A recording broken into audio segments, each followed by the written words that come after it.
71 board meeting of June 6, 2022.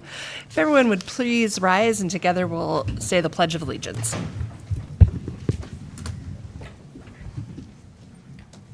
I pledge allegiance to the flag of the United States of America and to the republic for which it stands, one nation, under God, indivisible, with liberty and justice for all.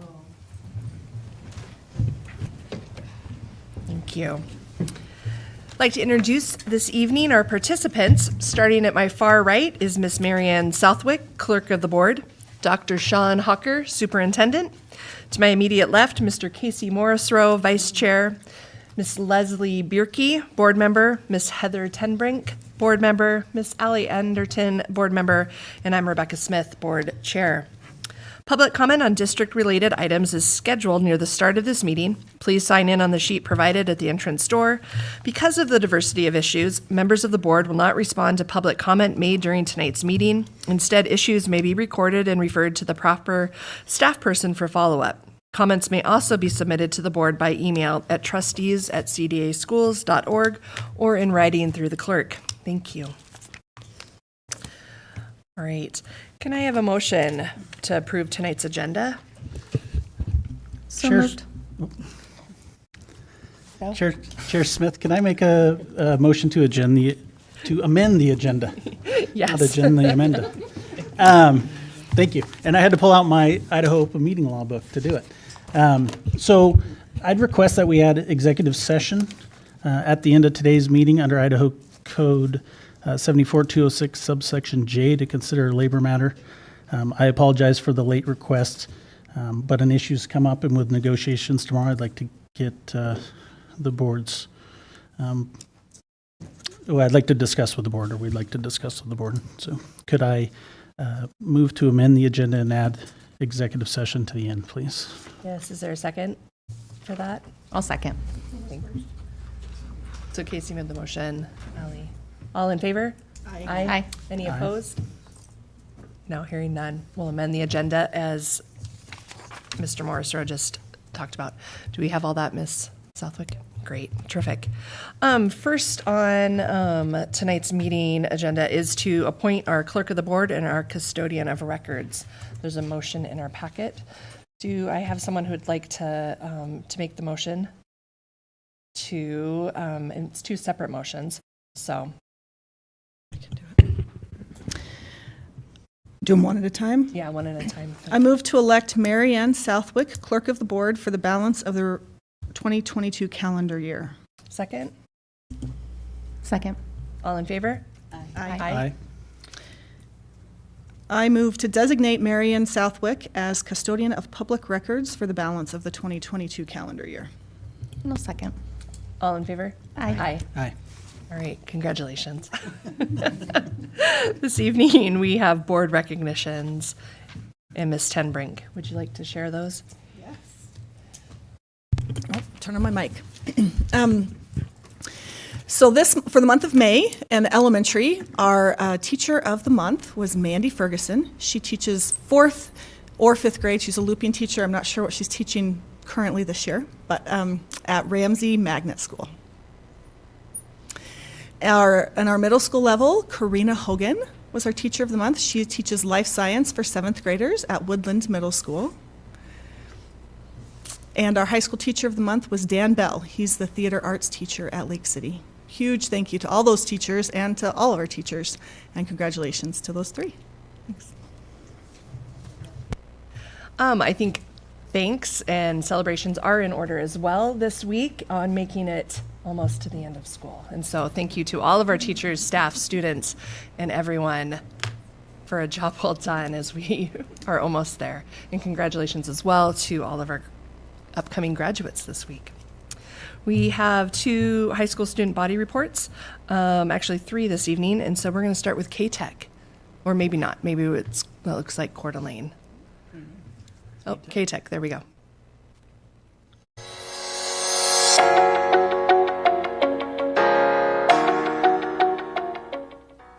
One of the greatest aspects of K-Tech Kootenai Technical Education Campus is that they offer hands-on experience and industry certifications that prepare students for the workforce. Recently, K-Tech has been hosting several job fairs to connect students with employers relating to their area of study. On April 29th, K-Tech hosted their 2022 job fair. This fair featured several local businesses in automotive, construction, HVAC, and welding industries. The businesses were able to set up tables and share information about their companies with students. There were also specialized programs for each of the industries in attendance where students could gain more information about future careers. On May 20th, K-Tech hosted their healthcare job fair. As of right now, the Health Professions program is the largest program offered at K-Tech, with over 90 students. Most, if not all of the health profession students leave K-Tech with a job in healthcare. Some will go on to the NIC Workforce Training Center for more certifications, and some will go to a college for an advanced degree. These job fairs give students the unique opportunity to meet with employers and even secure jobs for after high school. Students leave K-Tech with many skills, including collaborating and communicating with real employers and clients. Students also gain hands-on experience working in their industry of interest. Each K-Tech program leads to industry-specific certifications. These certifications include ASE, Automotive Service Excellence, for automotive, diesel, and collision repair. CNA, Certified Nurse's Aide, for health professions. CompTIA, for computer repair. SolidWorks Certification, for manufacturing and design. American Welding Society, for welding. EPA Refrigerant Certification, for HVAC. OSHA Certification. Forklift Certification. National Center for Construction Educational Research, for construction. The Adobe Creative Cloud Professional Certifications in Photoshop, Illustrator, InDesign, Premiere Pro, for graphic design and media. In celebration of completing the program, a barbecue is held at the end of the year in which the students receive their K-Tech certifications and are congratulated by their instructors, peers, and guardians. As always, these events could not be done without the continued support of the Coeur d'Alene School District. Thank you for your support.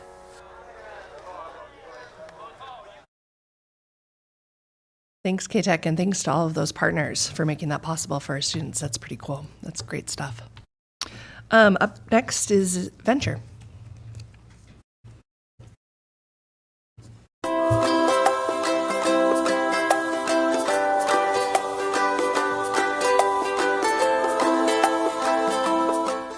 Prior to COVID, Mr. Hook, Venture's physical education teacher, wrote a grant to the CDA tribe for new weight room equipment. This year, the grant was accepted, and Venture received brand new equipment for all students and staff to enjoy. Mr. Hook has noticed that more of his students' interests in weights and physical fitness has peaked because of the equipment. All of Venture is thankful to the Coeur d'Alene tribe for opening new opportunities to our physical education program. The first week of May is widely known as Teacher Appreciation Week. To celebrate this and show our teachers how much they mean to us, students added notes to their teachers' doors with kind messages for them to see. Mrs. Baker's culinary students made treats for the teachers to enjoy. Each morning, teachers got to enjoy things like parfaits, scones, and on Cinco de Mayo, they got to eat a special lunch. Venture students love their hardworking and excellent teachers, and so we wanted to make their week the best one of the school year. Venture High School decided to extend their wellness classes to the 20th and participate in May's mental health awareness to support their students. Optum Idaho's theme for the week was HOPE, which stands for Healthy Outcomes for Positive Experiences. Optum provided the school with kites and other games for students to have fun with during their last wellness day. May is the month we raise awareness for those living with mental or behavioral health issues and help reduce the stigma of so many people's experiences with mental health. May 31st through June 3rd, Venture had a fun spirit week leading into the end of the year. On Tuesday, students dressed dapper in their formal clothing. Wednesday, kids wore their wackiest outfits. Thursday, they dressed up as their favorite celebrities. And to finish the week on Friday, students went back in time and dressed up in their favorite decade clothing. June 3rd, students got to have fun in the sun together as Venture High School hosted a field day. To celebrate the start of summer, Venture wanted their students out and about playing games. Students got to play a variety of games. Venture kids got their very own Venture High School shirts and had a great day with their peers. Thank you, K-Tech. CHS. evening, esteemed board chair, honorable trustees, Superintendent Hopper, district employees, and valued community members. My name is Nate Bullock, next year's ASB president. With me tonight is Gracie Schauber, our upcoming ASB vice president, Kendall Hansen, our upcoming ASB secretary, and Annie Jane Howard, our upcoming ASB treasurer. Thanks, Nate. On May 26th, we had our annual Mr. CHS competition, which had an amazing turnout. Seeing the event come to life over the past couple of months and having these boys put in so much hard work was a really amazing thing to see. For our results, James Elliott received Mr. Fitness, Jackson Washington received Crowd Favorite, Cole Jaworski got Mr. Congeniality, Murphy Weatherford received Mr. Swot, Austin Smith received Mr. Talent, and Will Sims was our Mr. CHS this year. Also, on June 2nd, we had our end-of-year student council banquet, where we handed out letters, pins, bars, and medallions based on the list of criteria and amount of hours put in and logged for the work that we've all done this year, which is another fun and great way to end our school year. Also, at the end of last month, we held our elections for the upcoming class positions, and these are the results. The class of 2025 representatives are Tucker Booth, Kyle Rollinger, Rebecca Thompson, Peyton Kahn, Nathan Ringer, Addie Murphy, Maya Jones, Kira Botts, Cash Betts, Sarah Siegler. The sophomore class vice president is Rachel Corrett, and the sophomore class president is Chief Allen.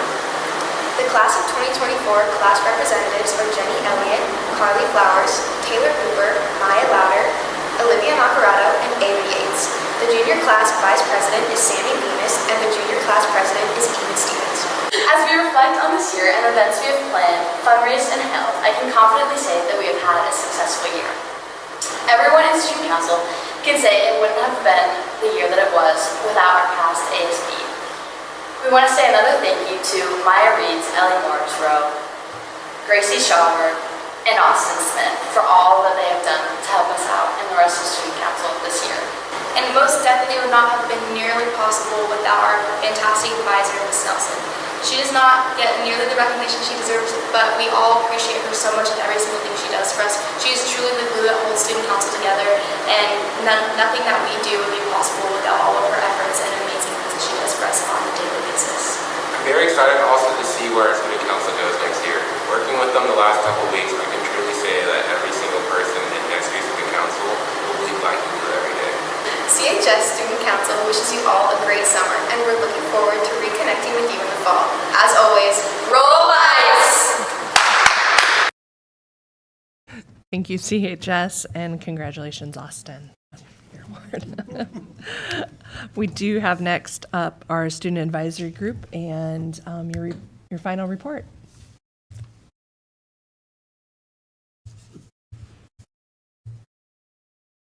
Is it on? Oh, yes, it is. Okay, awesome.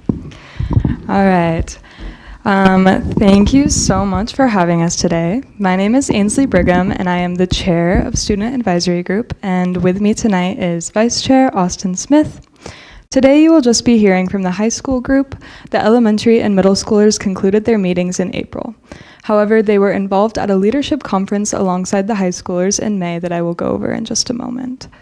The high school group concluded a student ID check at the main entrance of Lake City High School on April 14th for all 3 lunches. We had Mr. Dean Keck from the district office representing safety. We also had Principal Deanne Clifford and Vice Principal Brandy Johnson alongside all of the Lake City High School representatives helping conduct the trial. The Costco ID method was easy, and there was not a lot of traffic buildup. There were some students trying to come into the side doors when they saw the trial being conducted, and so we had to cover those areas as well to make it the most effective. Overall, the trial run went well and did not act as an interruption. We did have an interaction with one student that did not attend Lake City High School, a student from another school just trying to bring lunch to her boyfriend. There was no safety threat involved, although she was redirected and not allowed entrance into the building. We held a meeting on May 6th to reflect on this, and we also invited building administrators from both Lake City High School and Coeur d'Alene High School, Principal Mike Randalls, Assistant Principal Victoria Honenschlager, along with Principal Diane Clifford was there in attendance, as well as School Board Trustee Allie Anderton. Brandy Johnson was not able to join us in the month of May's meeting, but did share her feedback in a descriptive email with us. We concluded that this is a doable protection. However, the building administrators identified a major concern that this is not the biggest threat in our schools on a daily basis. There is worry that the campus security resource officers will be pulled away from their daily duties to man this procedure and run ID checks, which takes away from where they are needed most, such as supervising parking lot safety, assisting classrooms and cafeteria crowds, and being able to quickly attend a classroom when needed. If the school district wanted to provide additional funds to help cover the front door during lunches at Coeur d'Alene High School alone, Ms. Honenschlager estimated that it would be about $17,000. Additionally, with 3 lunches for Lake City High School, then you are looking at about an estimate of $42,500. In addition, Ellie Anderton shared that she had recently been to a safety conference and shared her feedback in regards to that, being that most school shootings happen in the mornings. So if we were to require ID checks in the mornings as well as at lunch, that will result in an additional cost. The total to fund both lunches and mornings with this procedure would be about $60,000. Both admin teams have been very supportive to the students' concerns, but also mentions that there has not been serious safety threats during lunchtime entry. We as SAG representatives decided to share this data with you, the board, and the district, along with the building principals, and allow you to decide if the additional cost of hiring the resources is worth the money through the district office, and if the implementation of this method is worth adding on to the current budget. That is how we ended our year with the high school, reflecting on a big trial with safety, and it was very refreshing to find out that our schools are consistently safe and make safety a top priority at all times. Both schools work very hard to create climate and cultures that work to offset safety concerns. However, if you want to consider an extra precaution, it is doable, but there is a cost. In addition to running and reflecting the safety trial, SAG also ended the year with a leadership conference at Triple Play on May 19th. All representatives of SAG, elementary, middle, and high school were all present. Beyond playing and having fun, we had 3 leadership sessions. Through these, we reflected on our roles as leaders and how we have and will continue to amplify the student voices. At the end of our conference, after 1 full consistent year of SAG, we decided it would be a great idea to revise the Sag Bylaws, and Austin Smith is here with me to briefly share with you those revisions. Luke, will you hand these out? I am providing with you today a copy of a redlined version. There's also an email that has been sent to the trustees, Dr. Hawker and Ms. Southwick, with a digital copy. And a quick summary of the changes. I think one word that we could categorize these all as devolution. So previously there was a lot of long processes for ratification and stringent rules. A quick summary of these has been that we want to entrust our elementary and middle school levels with more autonomy, and we are asking that you trust us as a group as a whole with more autonomy. A couple key highlights. On the last page, we are asking to change the school board ratifying any bylaw amendments to instead giving you guys veto privileges. The point of this is that sometimes with only a monthly board meeting, it might take 2 or 3 months for us to amend something that we think is very important and that you guys have no problem with. It's just about getting it on the agenda. There's a couple other changes in there. You feel free to look at them. I'm not entirely sure what the meeting laws are on whether or not this requires a monthly reading and then a comeback next month. But however, because it is a summer session and we're not really doing too much, whatever you guys feel is appropriate would be amazing. And if you have any questions, feel free to ask. Thank you, Austin. Well, this concludes. Oh, was there a question? I'm so sorry. No, I think for this especially, I think we'll take some time and read it and then figure out the correct process and then come back. Okay, to perfect. SAG as well. Time to review and process from there. Thank you. Okay, awesome. Well, this concludes the final SAG report from Austin and I with the 2021 through 2022 school year. And we thank you all for your support and thank our lovely administrator, Ms. Carnes. It really all wouldn't be possible without you guys, and we can't wait to share our new comings this fall. Again, thank you very much for your time, and if you have any questions, feel free to reach out to either of us. Any questions this evening or? Thank you, guys. I'm gonna give you applause. No. Thank you both for all of your leadership. Congratulations on your upcoming graduations, and thank you for being just part of the key to get SAG even functioning from the ground up here in our district. And so that's a great legacy for both of you to know that they've established here and that it'll be built on in the future. So well done and thank you. So good. All right. Good. We will move on then. And Erin Hayes to share this evening a report from CEA, from Coeur d'Alene Education Association. Thank you.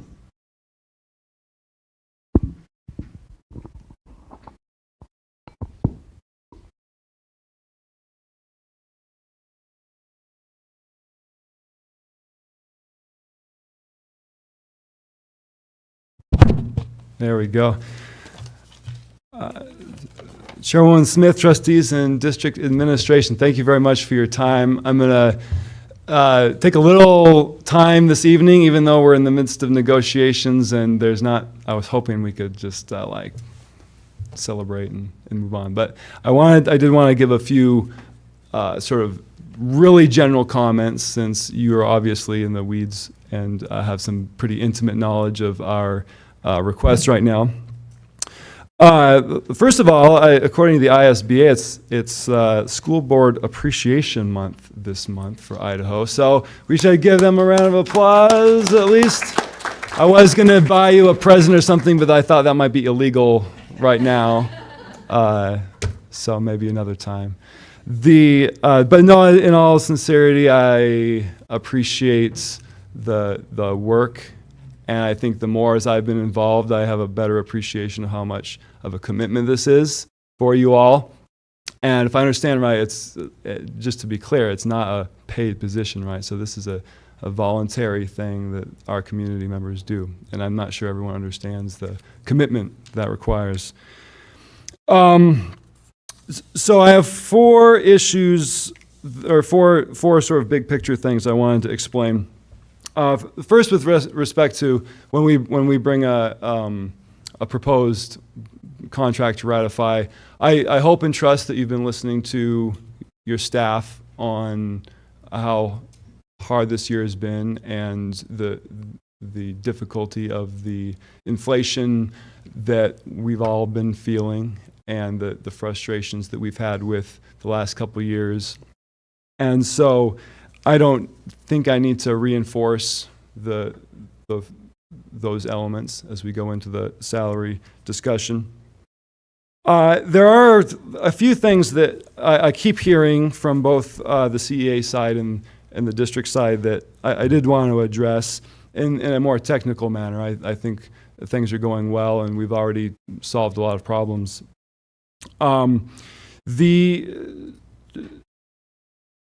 One thing I think is clear, but I'm not sure that everyone is understanding that we all understand the same thing, to put it convolutedly, is that we are very much limited by the state funding. And so we as a district do in fact pay quite a bit more than the state level, which is appreciative, but Idaho is the lowest bar as far as funding that we could find, unless we're looking like, I think we're sort of in the Estonia, Central Europe sort of place as far as when we're looking at state level funding for us. And so the idea that we're paying over the state is not compelling for a lot of people, because the spread there is not meaningful, just because of historically what the state of Idaho is the situation they've put us in. So we have a very important local levy that the community supports, and I think as we go into next year and looking at the levy, even as I've gone through the budgetary meetings, that the salary asks are not, to me, a huge load on that.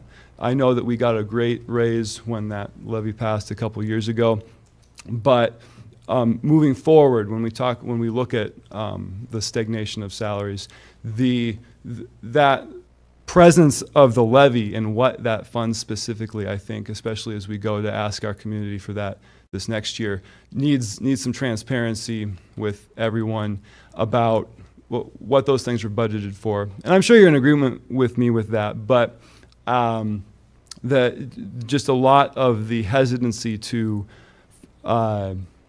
look at major raises or trying to catch up with even Spokane, which I know they're often a different world, but the market demands of our region are going to have to sort of be addressed by our community.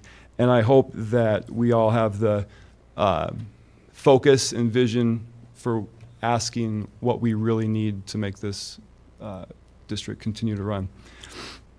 On the other side of things, Scott Travers and I think both Katie Ebner and then our new Chief Financial Officer, Shannon Johnson, have this special cringe when Mr. Travers starts talking about pass-through money, because that is not how it works, right? And I think everyone understands that, but when we go and we're asking for these things that we call pass-through, that really is obscuring, as I've been thinking about this, and I don't know if I'll be able to articulate it very well right now. But if we look at other industries, or just in general, we have payment principles based on education, experience, and performance. And there might be other ways that we judge how to pay people, but those three are sort of a primary thing. And both the State of Idaho Career Ladder and our salary matrix have those dimensions to them to a certain degree. And in a distinct track, we also have the steps and lanes and then our stipends. And as we're talking about the adjustment of all of those in any negotiation session, or I think Trustee Marshall brought up that maybe we start looking more closely at sort of the structure or the patterning of our district salary matrix.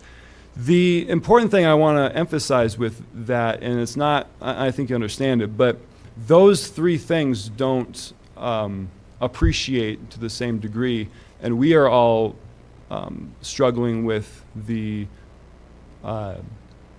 inflation of those dimensions to different degrees. And so when we are looking at increasing the master's stipend, for example, or even looking at the lanes, the education lanes, the percentage increase on something that's tied to education is really directly connected with the cost of those credits.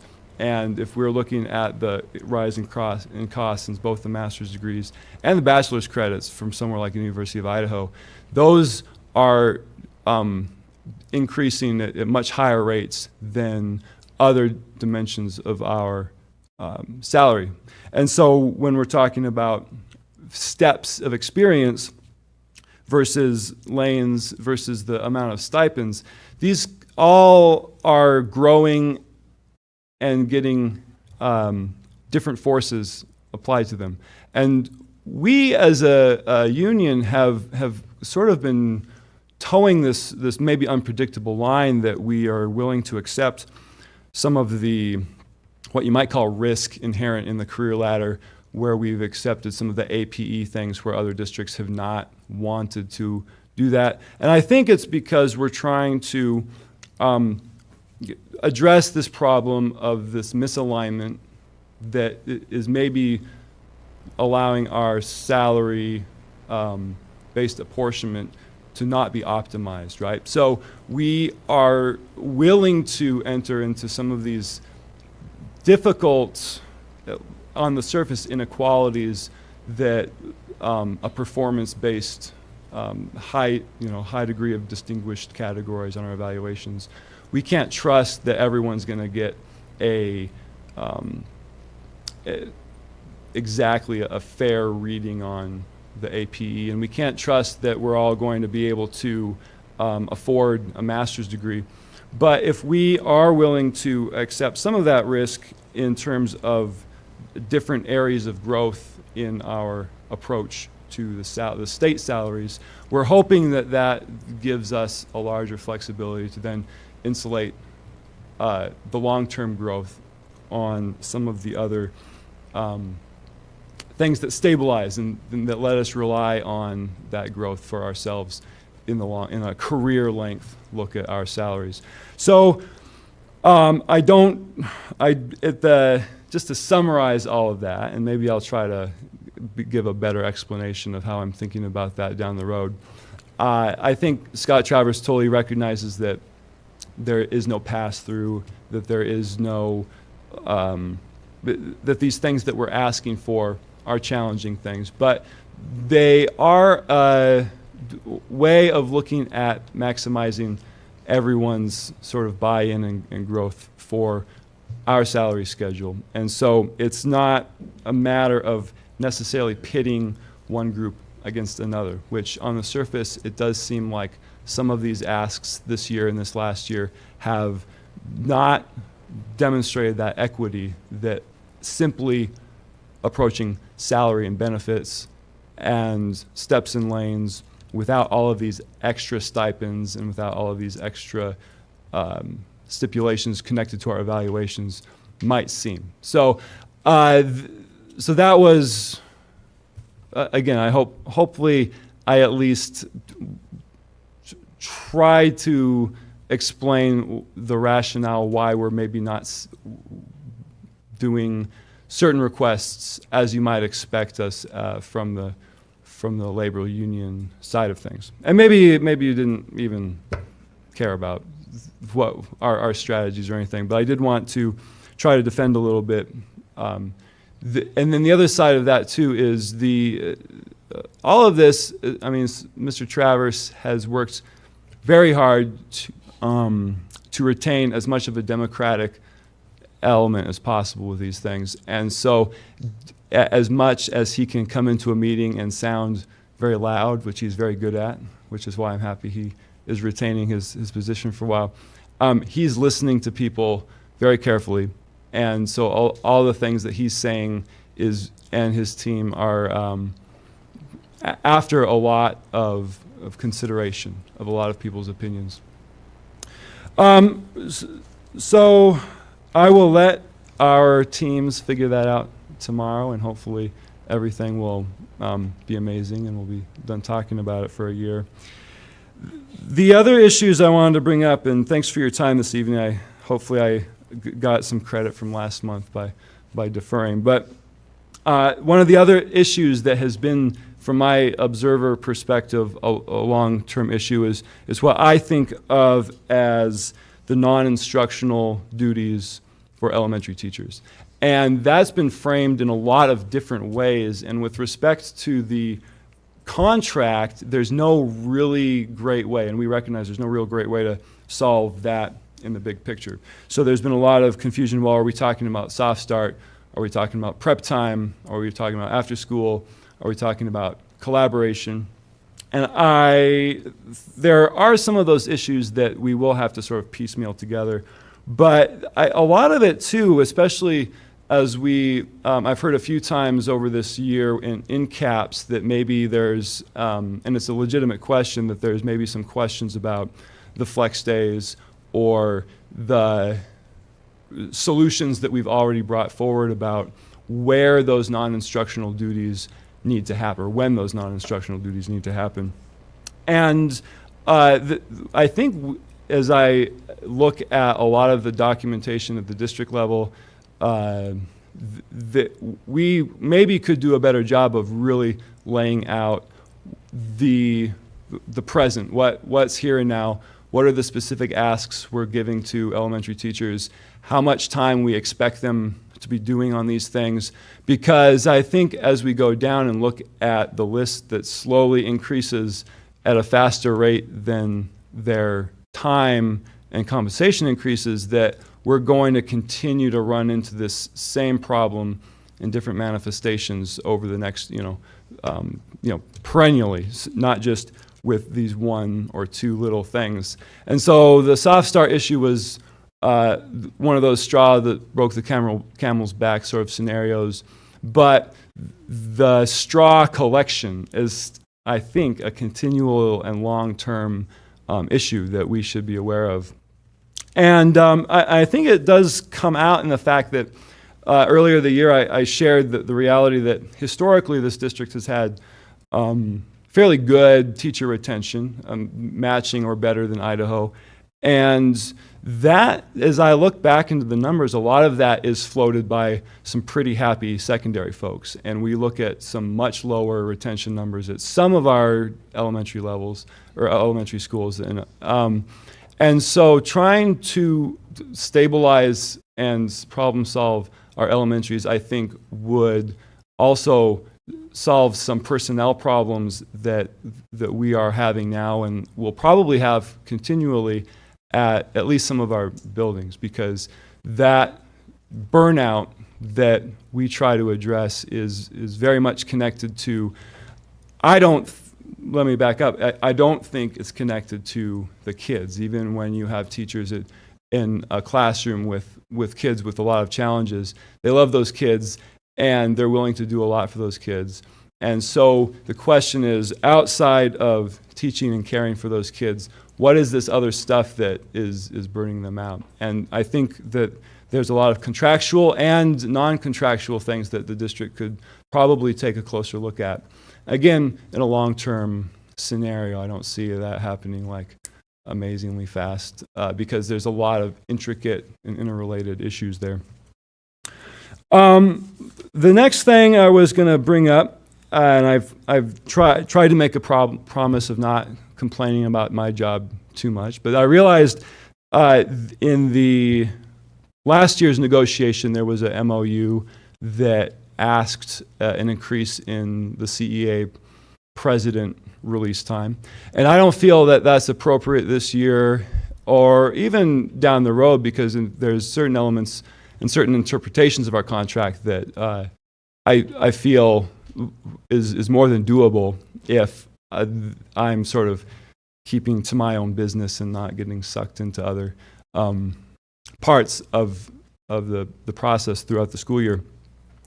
But for the sake of everybody, because I've had a few conversations with different people, and I mean, not to pin the California people, there's a lot of them this year, but this is a very different beast from any of the unions that you might have dealt with in other states. I'm a full-time teacher. I teach music to 731 kids each week, which is a lot. The contract that I have with the district to do my duties as a CEA president are granted through the option of taking a day off a week, which is potentially a plenty of time. But the struggle that I've had this year is, well, do I spend Sunday writing sub-plans, or do I just spend Sunday doing CEA stuff? Do I spend my time preparing for my absence, or do I just try to take care of it? And this year I really have been trying to minimize the load that I am putting on the classrooms the kids I teach, and the principals, who have been amazingly helpful to me in covering things if I need to run out really quick. So I have just informationally, I have asked the district to maybe honor the current language a little more closely, so that I am not getting burnt out as fast as I am this year. And in the big picture, the district and you as the board have the sort of the big picture question of whether it's more beneficial to support me in whatever vision you have of my service to your job, or to continue to try to not prioritize it. And the fact that we've had this very high turnover of people and very small list of people who want to do this work, which we all think is important, but it's very frustrating to be involved in so many personnel things and so many problem solving and sort of mediation and advocacy that I do for the district without really trying to honor as best as we can what has already been put in place. And so next year I will probably be taking a lot more time off, and whoever my principal and I are going to work on that, but it is going to, I think, require some consideration from the district over the next few years, another big picture thing of whether there's something in the contract that we'd be willing to look at more closely. Or if not, then the acknowledgement of what my sort of expectations and role specifically would be for you and for the district. So moving on to the next issue, again, I'm sort of trying to address things that I've heard informally and looking down the road into the future. The high school bell schedule, I have to say, you guys have done an amazing job facilitating this very intricate thing, and I would like to not touch this with a 10-foot pole, have any relation to it at all. But there have been both people from the union and some suggestions by, like through CAPS maybe, that we bring this into an issue that somehow we are involved with. And I don't think there's a lot we could do. I think the issue is that we're looking at a lot of prep time disparities between the two high schools and how to adjust for that, or at least address, I guess I should say. And I think Trustee Morrisro's point last month really is exactly what my perspective is, that when we look at a block schedule, there is the power in that is the electives and the time that the kids are able to get into things like music, which is an important thing for me. And when I was at Woodland, Tim Sanford came down and he said to the kids, well, in high school you can do as much as you want or as little as you want. And the prospect that we have a lot of kids who are choosing the option of not really pushing themselves to their full potential, whether it's maybe there's too many teaching assistants, or there's other ways of setting those schedules up where you don't have to commit to an elective in the same way that other kids are. And I asked a junior who I know and I asked her what her sort of schedule looked like because she's heavily involved in music. And at Lake City, you have the option of performing, as you know, in multiple groups. And in addition to that, you have the option of doing other things. And so that power of the electives is an important thing. And I think exactly what the community and everyone else has said is that's an important issue that you want to maintain value. From the side of the teachers, when you look at the work and the labor, if I'm sort of representing that side of the perspective of having the program level vision and not simply the credit level vision. When you look at a music program and are planning for recruitment and retention of kids over a 4-year period, having them in multiple ensembles, ideally having insanely large classes. I hope no one thinks that having a gigantic 200-piece band is easier. I think everyone agrees that it's better. It's the primary goal when we talk to those music teachers at both the schools. I don't want to make it seem like this is a Lake City particular thing.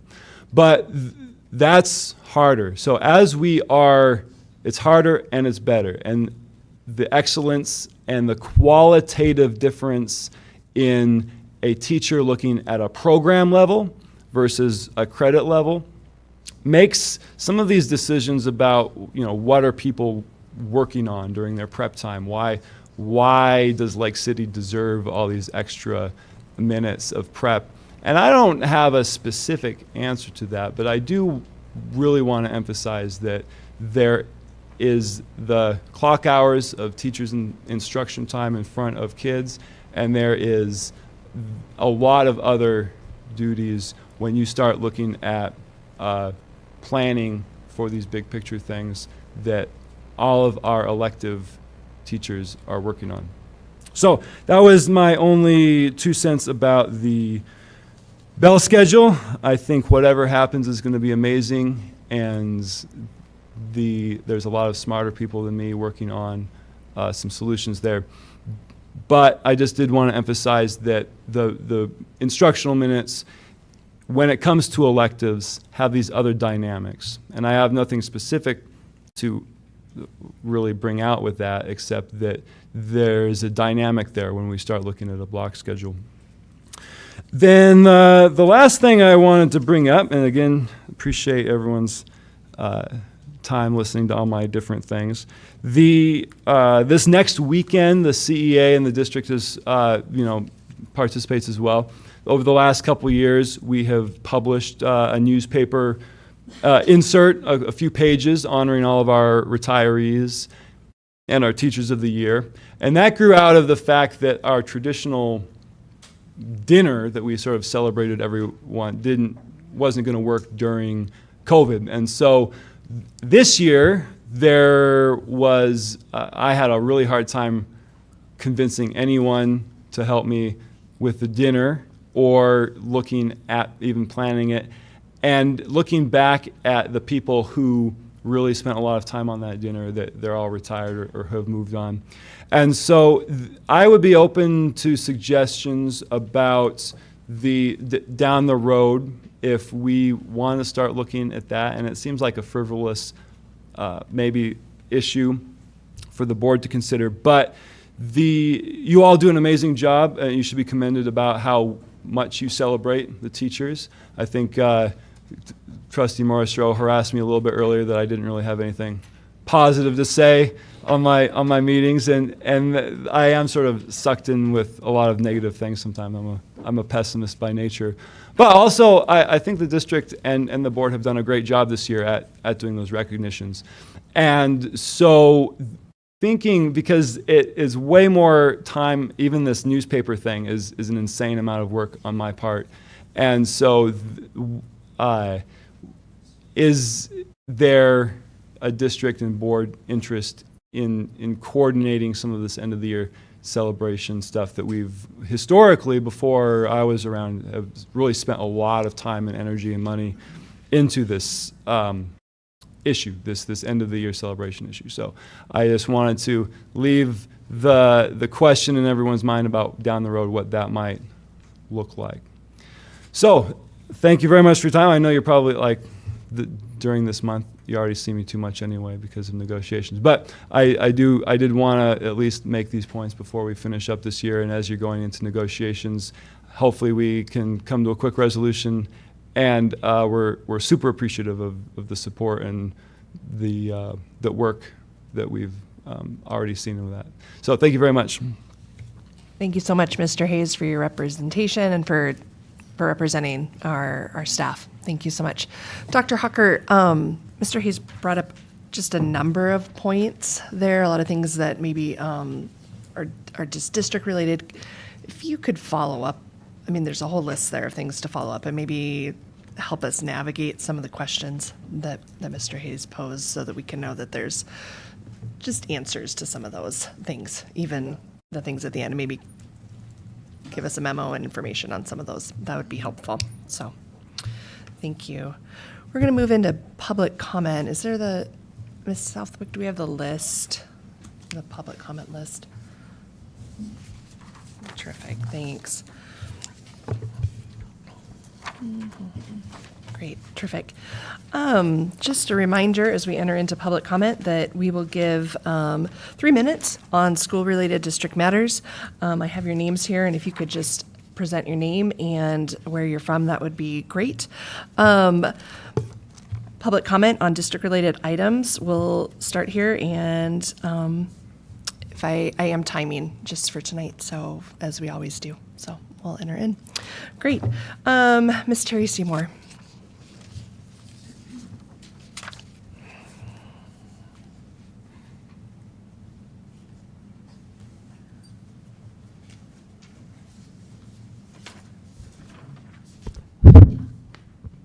Wow, I'd like to have his time.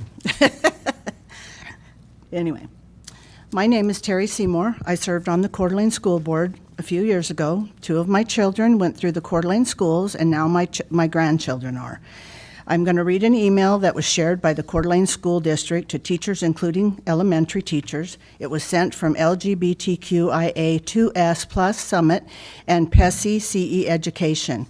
Now, I've given all the board copies of it, and since I will not have time to read it all, I'll just read a couple little parts.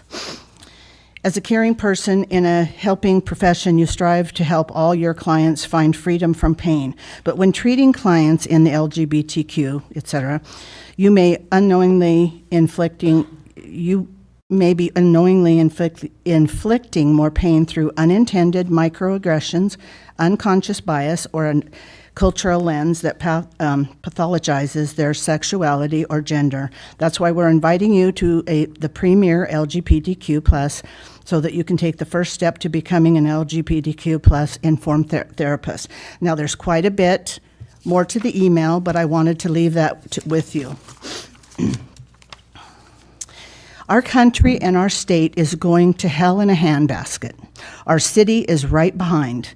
God has been taken out of our schools and our city council. The Satanic Temple is sponsoring Pride in the Park, and drag queens will be dancing in front of our young children. Our children and grandchildren's lives are at stake. If you really care about the children, you will stop grooming them. This is child abuse. Let them be kids, do your job, and teach them about reading, writing, and arithmetic. I wonder if it's being taught in the Coeur d'Alene School District. Teachers and principals do not want to teach CRT and SEL. If they say anything about it, they will be fired. The district office is forcing them to teach this crap. We have lost a lot of our teachers.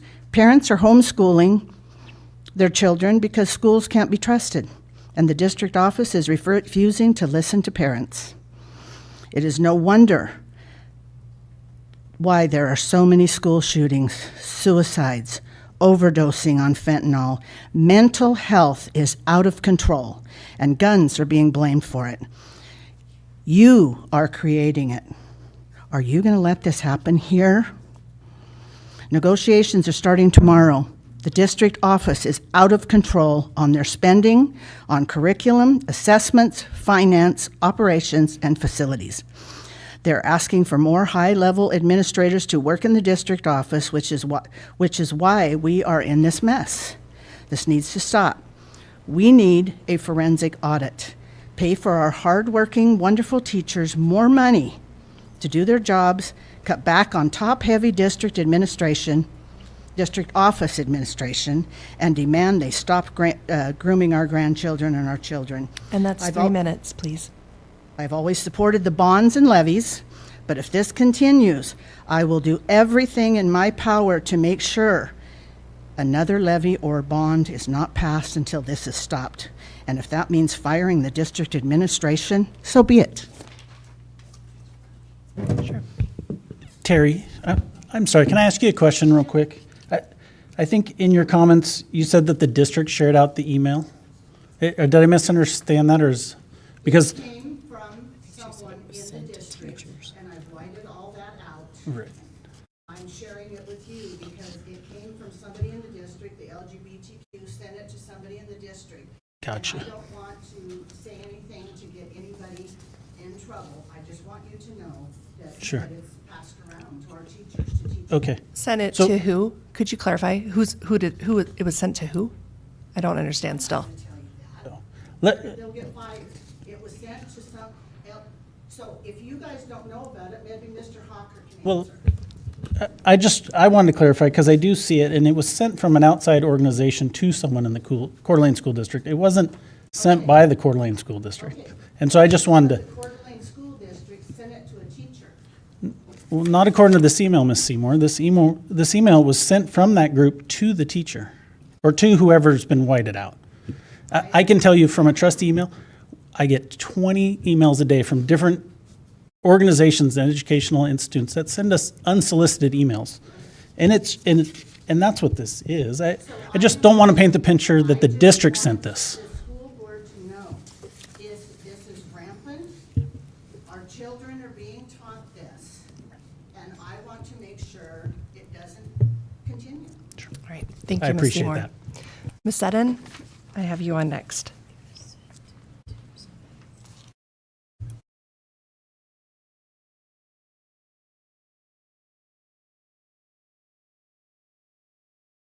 Hello, is this on? Okay, great. Hi, Ann Seddon.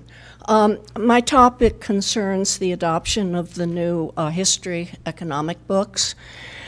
I pointed out to Katie Grubman that the economic book is woefully out of date. Their numerous graphs they are 7 to 12-year-old graphs, and will not give students a perspective on economic conditions in a more modern time. I believe the purchase of an economic book should be delayed until one is found that is more relevant to the actual lives of these students. When you consider these all the graphs that I could find are 7 to 12 years old, I don't think the students will get any perspective that they will understand about when they are living. Also, too, the board book shows me opposed to the U.S. American stories beginning to 1877. The only thing I really oppose is the supplemental history notebook that throws in a section on Donald Trump without context. Why would they include this in a textbook about early American history? I believe it's suspicious and inappropriate, and I believe this supplement should not be purchased. Next, the board book shows me opposing the 6th grade National Geographic History World Book. Again, my objection was to the supplemental field journal workbook. It tells students they are, in fact, global citizens, capital G, capital L, in at least 4 assignments. The actual textbook, please listen to this, in the introduction asks, why study history? The author's response to his own question is to become a global citizen. Therefore, an otherwise acceptable textbook should be used with great caution.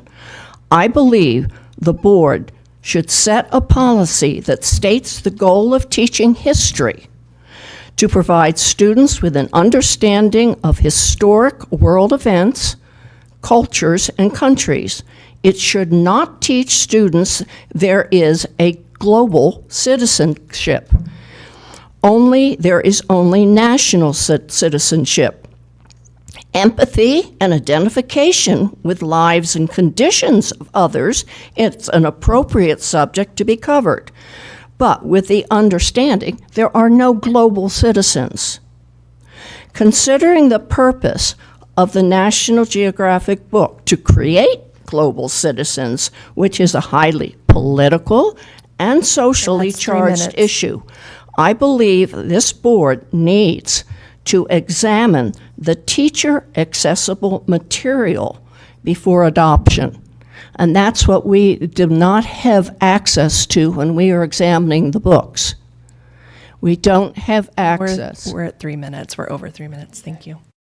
But we don't, please indulge me, it takes a long time to go over these books. And your mic's off. I think you'll need to turn your mic back on, and if you want to wrap up, your mic went off so the people at home can't hear you. Can you turn your mic back on? Did it go off? Yeah.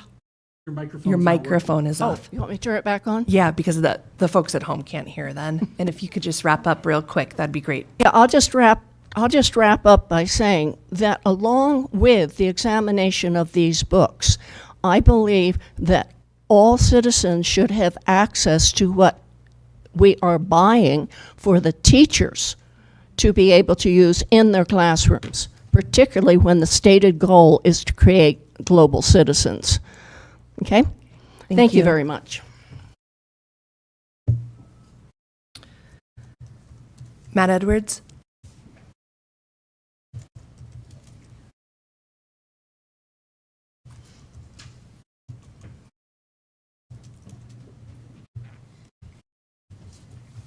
Okay, hello. Thank you again for letting me speak, letting all of us speak here. I heard a quote this morning, and then if someone randomly in a completely separate situation quoted the same quote, and it was really kind of like telling. So Einstein said the definition of insanity is doing the same thing over and over again and expecting different results. I have sent well-crafted, I believe, emails to the board, to administration, and I will get replies back from some and silence from others. So what do I do? What do I do? Because I don't want to keep doing it. I'll spend hours researching things because I care about my kids. I care about this community. And voters elect the board. And then it's as if, thank you very much. See you in 2 years, 3 years, 4 years, whatever the term is. So that's my first question. What do I do? Silence, crickets. I spent hours at the district office reading some of the same textbooks. I was like, oh, great, new textbooks. Let's read them. Man, big issues, problems. I was thinking about crafting an email to point out all the things that I thought were ridiculous, ridiculous inside these textbooks. Because there's an agenda. Sure, there's history, there's facts, there's dates, but it's all through a particular lens that I talked about last month. I, too, was confused as to why I was reading the handbook of this social studies textbook, and it was referencing videos. After watching the video, what are your thoughts here? Well, where's the video? I didn't have access to the video. What video are we watching?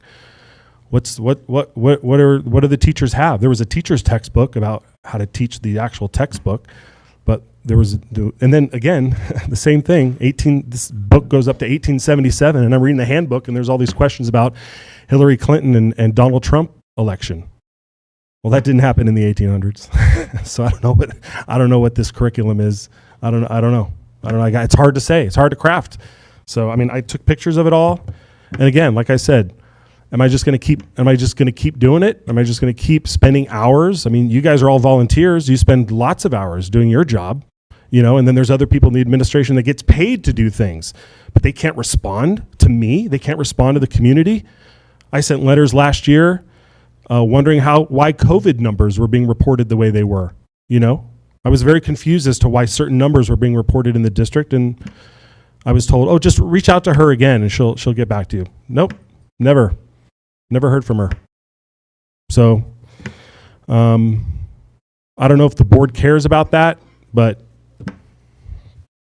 yeah, thanks. Mr. Edwards, what I'll commit to doing right now is going back and making sure that if I haven't sent at least a response, let me go back and look at the letters to trustees. Okay, so if you can give me. That's fine. I wanted to be you to know respectful that and not on call my people out and say who did or who didn't. And some of you did, and I'm grateful for that. Yeah, and sometimes just as a board, we respond I send a response even though everyone gets it. And so let me go back and make sure that we're up to date. Okay, so I'm committing to you. Yeah, that's fine. So. I mean, I'd prefer to just call out administrative, like paid administration people that I've written and have never heard from. So thanks. Thank you.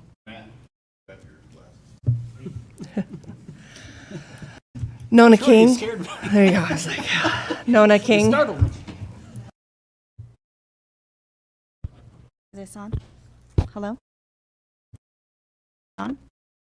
I don't hear it. I don't hear it either. Hello?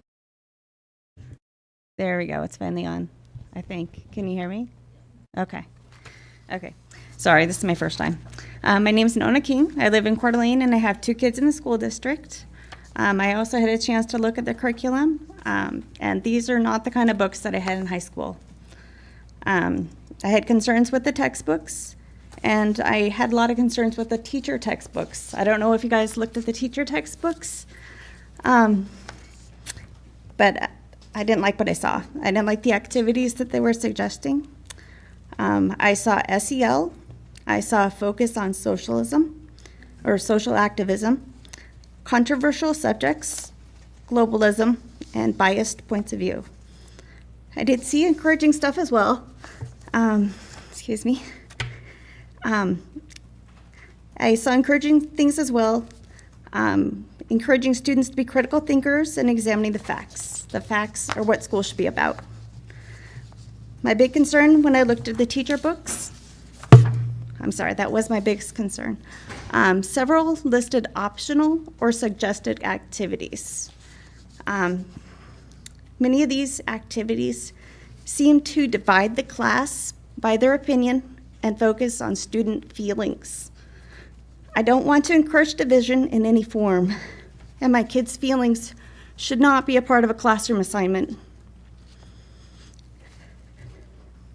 I understand these are optional, but by approving these textbooks, we are giving teachers permission to use these items.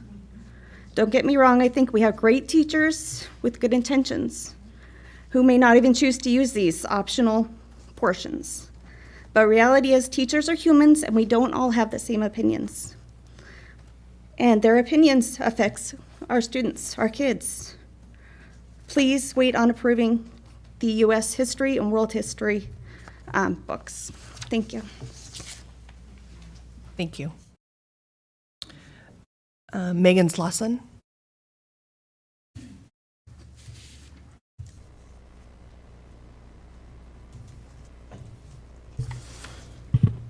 Is it on? It's on. Good evening. CRT. I could almost feel the eye rolls from some of the people in the room every time these 3 letters are mentioned during public comment. Despite the repeated denial of any critical race theory being part of the current curriculum and teaching in the CDA school district, there is still a concern among the community. And I can only assume that those emphatically denying any CRT implementation within the schools know just how toxic CRT is and can be, hence the emphatic denial. And yet, this district has yet to even define what critical race theory is. If you haven't defined it, how do you know what to look for within the curriculum? Is there a member of staff that has looked through all of the curriculum to determine this claim? Was the committee that chose the new social studies curriculum given a definition or even a guideline of what to look for regarding CRT when researching textbooks, workbooks, teaching guides, and resource material? I would think that especially when choosing a new social studies curriculum, this would at the very least be on their radar. And from what I've seen of that curriculum, I believe it was not at all part of the discussion. Again, if it is not defined, how can this district state with 100% certainty that CRT is not embedded in the curriculum and teaching within the schools? On that note, someone sent me an assignment given to their child at Lake City High School. This assignment is for a class called Contemporary Issues. The student is to read one of 2 articles on an event that occurred. The event for this assignment was the tragic school shooting in Texas. The 2 articles that this student had to choose from were titled, "When in God's Name Are We Going to Stand Up to the Gun Lobby?" and "It's Time to Stop Giving Christianity a Pass on White Supremacy and Violence." If this were a college class on the bias towards white, Christian, freedom-loving Americans, the second article would make sense. But that isn't the case here. This article was presented to young, impressionable 10th grade students as a legitimate news article regarding a current and tragic event. But it is nothing of the sort. It is a racist, anti-Christian, hateful diatribe that is not informative or even relevant to the Texas school shooting. That's right. There isn't one mention of the tragedy at Robb Elementary, and there couldn't be because the article was written the day before it happened. This is CRT in practice in the CDA school district, and it wasn't that difficult to root out. But don't take my word for it. I have copies for all of you. In conclusion, the issue and concern of the implementation of CRT in all of its different forms is not going away. You all can help us move forward as a community by defining what CRT is to this school district. Once defined, then it can be a tool by which curriculum, including the new social studies curriculum, teaching and practices can be measured and held accountable. Thank you. Thank you. Grant Mclean.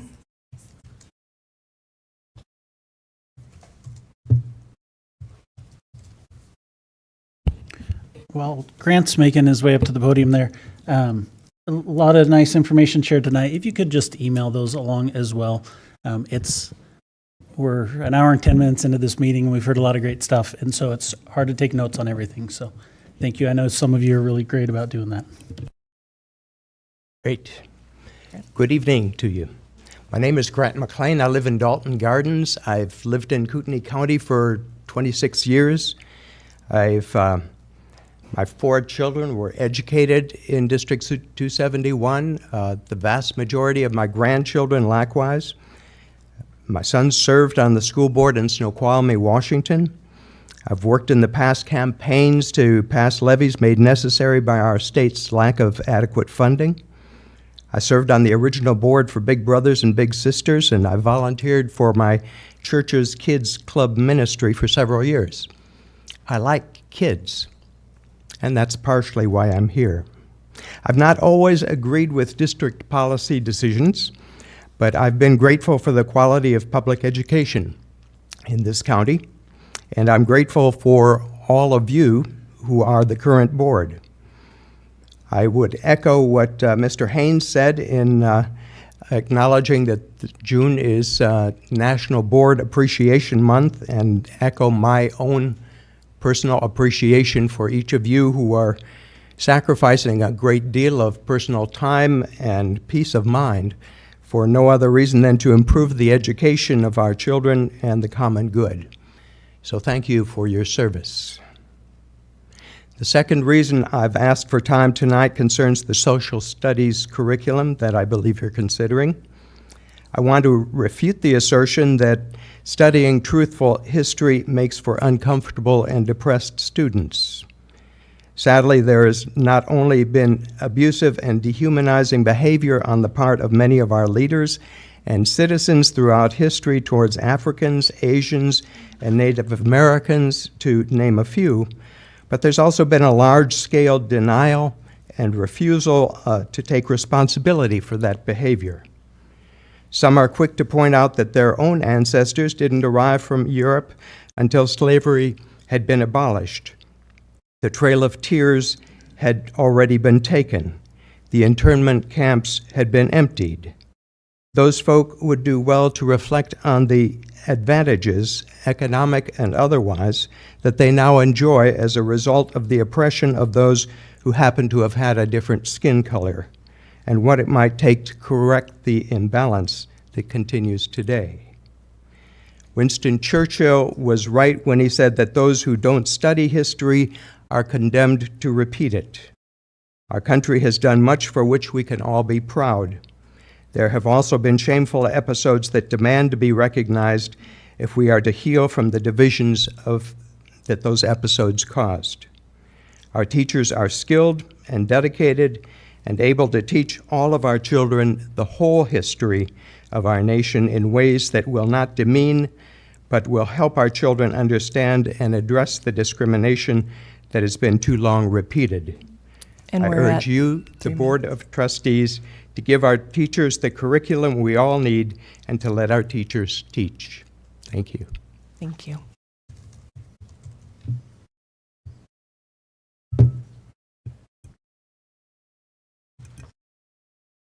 All right, that concludes public comment for this evening. Thank you all for coming and for contributing. Where are we at? Does anyone need a quick break? We're going to take a 5-minute break then to let some of us use the restroom, and then we'll reconvene in 5 minutes. Thanks.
We are. All right, you'll be up in a sec.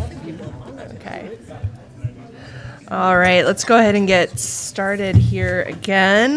We have our consent agenda items for action this evening. Miss Tenbrink?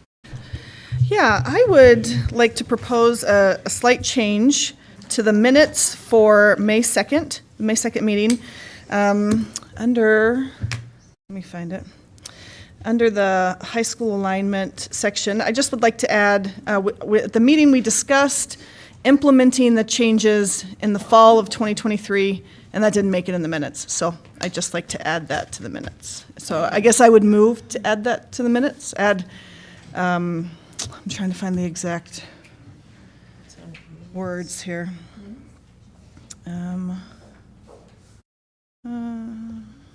That's not it. I think it's in the So- description above.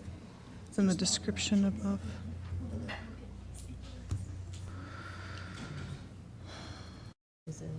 So is your motion to? My motion, yeah, I your, cannot Your find it in motion's my- to approve the consent agenda with the addition of. Yes, my motion is to approve the consent agenda with the addition of implementation of of high school schedule changes in fall of 2023 added to those minutes. Terrific. Is there a second for that? I was not at that meeting, so I'm going to not second that because I don't know the discussion. You just want to clarify. I just want to add, because we said in the motion, implement in fall 2023, but it's just not written.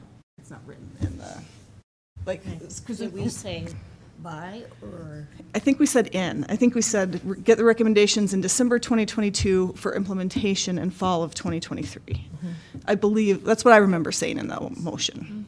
Mm-hmm.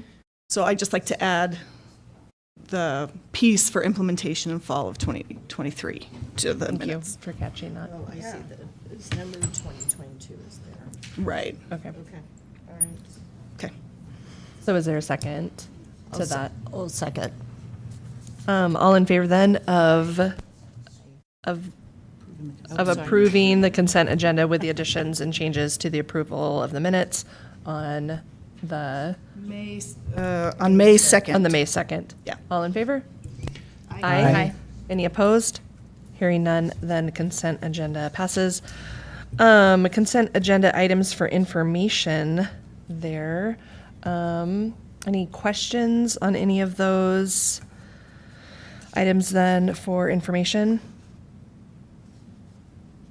No, hearing none, then we will move on then, and we have Dr. Mike Nelson for our assessment and student achievement. Thank you.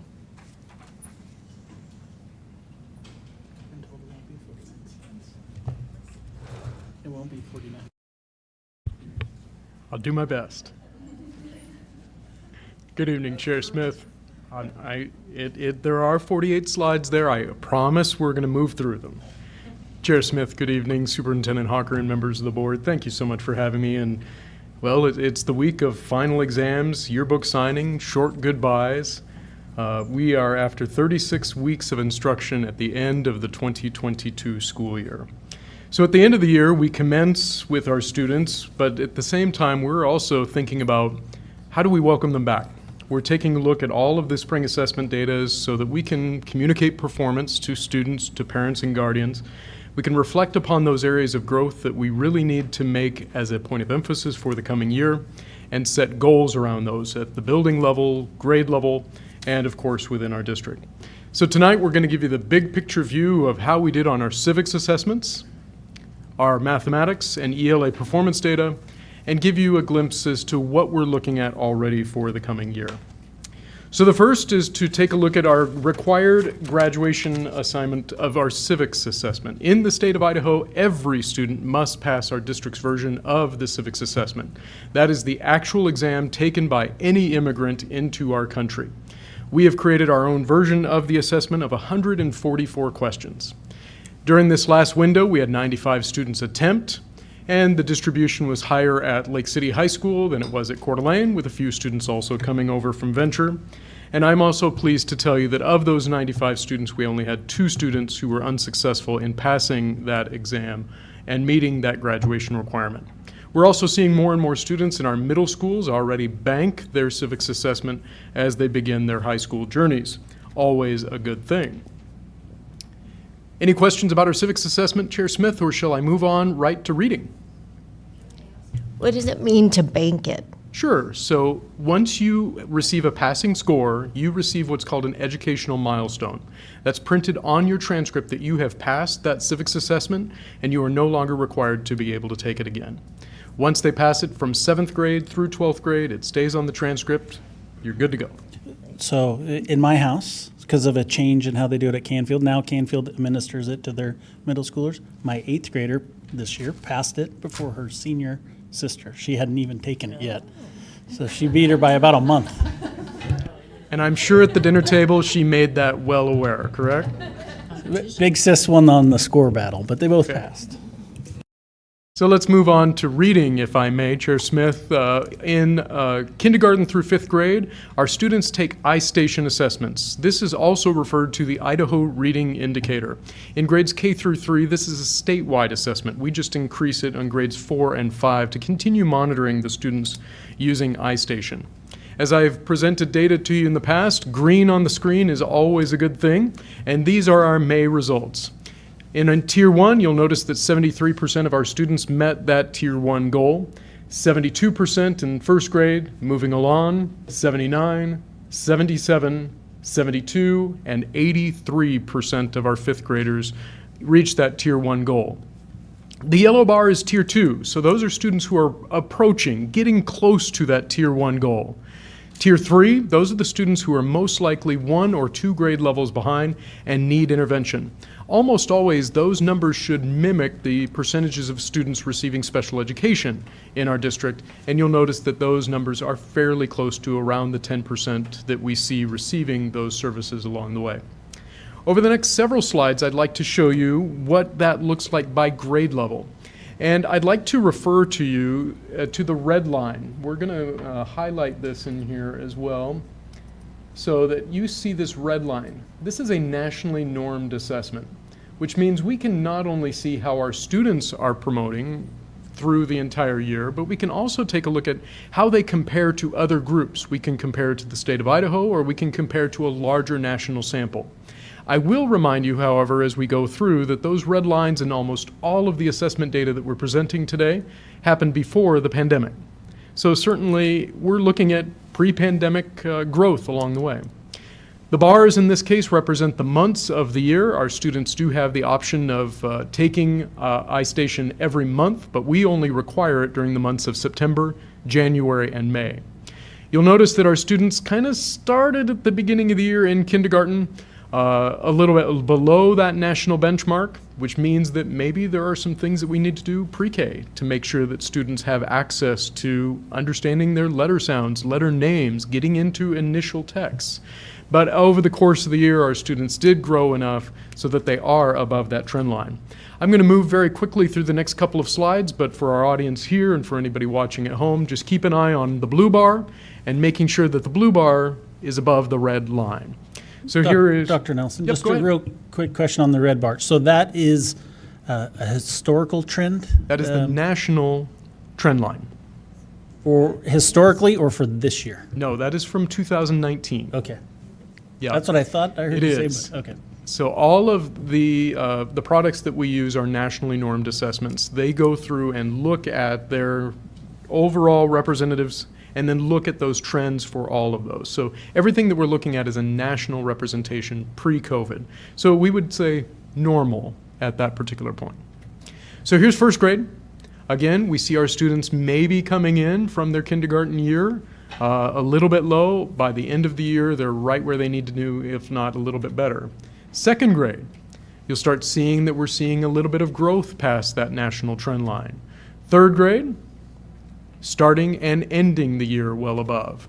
4th grade, we see a little bit more narrowing. We'll talk about that in just a few moments, but you'll notice this is now the advanced iStation reading assessment. So they're getting into much more complex text.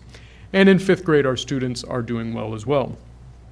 So I put together a little summary because we all recognize that 2020 was a little bit of a circuit breaker. So this is a 4-year view with that gray bar in the middle representing the 2020 school year when no assessments were given. If this were normal in 2019, right here, and this was the first year after COVID, this is where we're at right now. You'll notice that overall as a district, get to my slide, we are now 10% up over the previous school year in kindergarten, 7% up in first grade, 7% up in second grade, 7% up in third grade. We're down 1% over the previous year in fourth grade, and again another 7% up higher. So good news to be able to share. However, when you look 2 years ago, you will notice that there is still some gap. So when we look at these results, we're also looking at cohort growth. So if we take a look at these kindergartners from 4 years ago, we would be able to track them into their first grade year. That 69% of students last year was 72% proficient. This year, 77% proficient. So things are moving in the right direction. However, there are gaps. And our staff absolutely needs to be able to focus on those gaps, finding where are those nuances, being able to provide support as necessary. Are there any questions that I can provide for you for iStation? Trustee Anderson? I do have one. As far as in the kindergarten comparison, wouldn't that bit below the national trend line possibly be explained by the COVID learning gap that we're experiencing still? And Absolutely, it certainly could be. Okay. We recognize that there are a lot of challenges in really inferring in the data what could be the cause. Certainly, we use our assessment advisory committee and listening to our content teachers about what they're seeing in students. And then we backfill that with either instructional supports, extra training such as Orton Gillingham that we've worked with this last year to be able to backfill those. But it's truly about finding out where every student's individual needs are along the way. Thank you. My pleasure. So when we take a look at our iStation data, I would like to provide you a little bit of a SWOT analysis. And this was crowdsourced. This is about some feelings from all of our district administration, some of our building administration, some of our content teachers as well. We're very happy with how we're seeing the growth. However, there are some domains within iStation that are a little bit lower than what we'd like to see. Spelling, text fluency were domains that were below what we would like to see. So that's a great emphasis, and again, the work that we're doing with our content teachers will be paying off. It's just that slow turnaround. We do have some opportunities with our summer outreach programs. We did see a lot of gap between buildings, especially those buildings who have higher socioeconomic status and those with a lower socioeconomic status. So getting books and materials to students over the summer hopefully will help with that as well. And we do see some targets along the way. And we have started putting out our school learning plans where individual buildings are going to look at their data and say, what are the specific areas that we need to grow? Math. Now math, we use a different tool called Iready. Iready has instructional materials and the Iready Diagnostic. The diagnostic is provided to students 3 times a year. As you look at this screen, again, you'll notice 3 benchmark windows: fall, winter, spring. That's our district performance with the red trend line.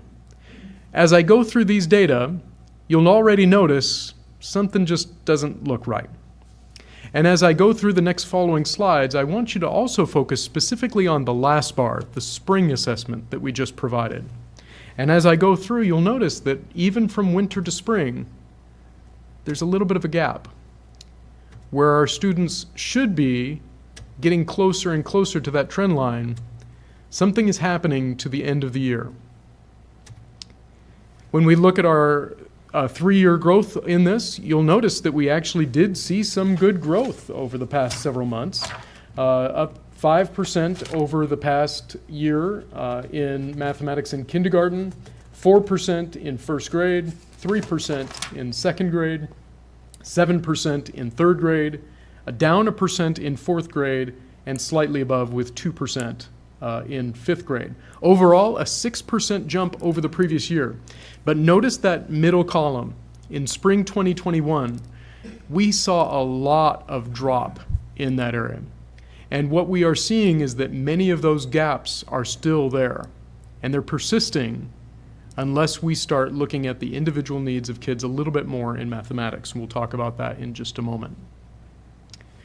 Overall, in mathematics K-5, we are happy with growth. Kids are meeting expectations. Every kid is receiving diagnostic and individual lessons to be able to help. And the growth is 119%. However, there are gaps that are still evident. And as you know, like with mathematics and any other content, if those gaps are not being addressed, the chasm will just get a little bit wider along the way. So specific areas we are focusing on this next year are in geometry and measurement and data. Those were the two domains that were lower than other.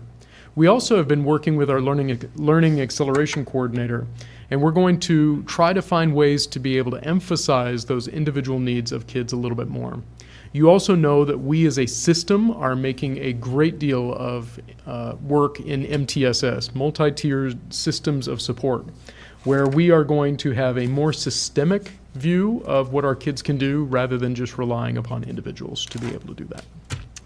Math is not a happy one, but I will tell you that we are absolutely laser focused on it.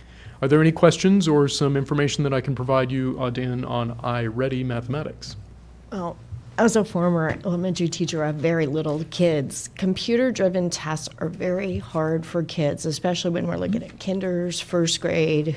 It's just really hard. Do we have other ways to assess them besides just computer-driven assessments? Because I think the little ones, the hands-on is a better assessment tool than a computer. Some kids will do fine, but I think most at that age don't. We do use the Iready Diagnostic, similar to what we use with iStation. It is a computer-driven assessment, and absolutely, you're right. There's dexterity issues. There's all kinds of things that we want to make sure. When we find an individual need, we will do individual probes. Of course, they're working with their content texts along the way. We do switch out to be able to help support students along the way with that. It is not the only assessment tool that we use. It is the normed assessment tool that we use as our first indicator. Thank you, Trustee Yerke. Anything else from the trustees? Trustee Smith? I was just going to say that the state assessment that we're required to give, the ISAT, is a computerized test. Correct. Starting in grade 3. Even for little kids? Yes. Starting in grade 3. Yeah. Starting in grade 3. Grade 3. Correct. So now that we've got through our little list, let's start talking about what happens when they matriculate into middle school and to high school. For those assessments, we use a tool called FastBridge. Again, a nationally normed assessment. Students will take it 3 times a year, fall, winter, and spring, in both reading and mathematics. We showed you what the iStation data look like for reading K-5.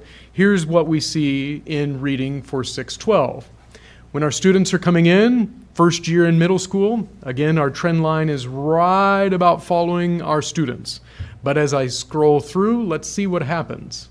7th grade, 8th grade, 9th grade, 10th grade, 11th grade, and 12th grade. 12th grade's always a little anomaly. We all remember 12th grade spring year, yeah.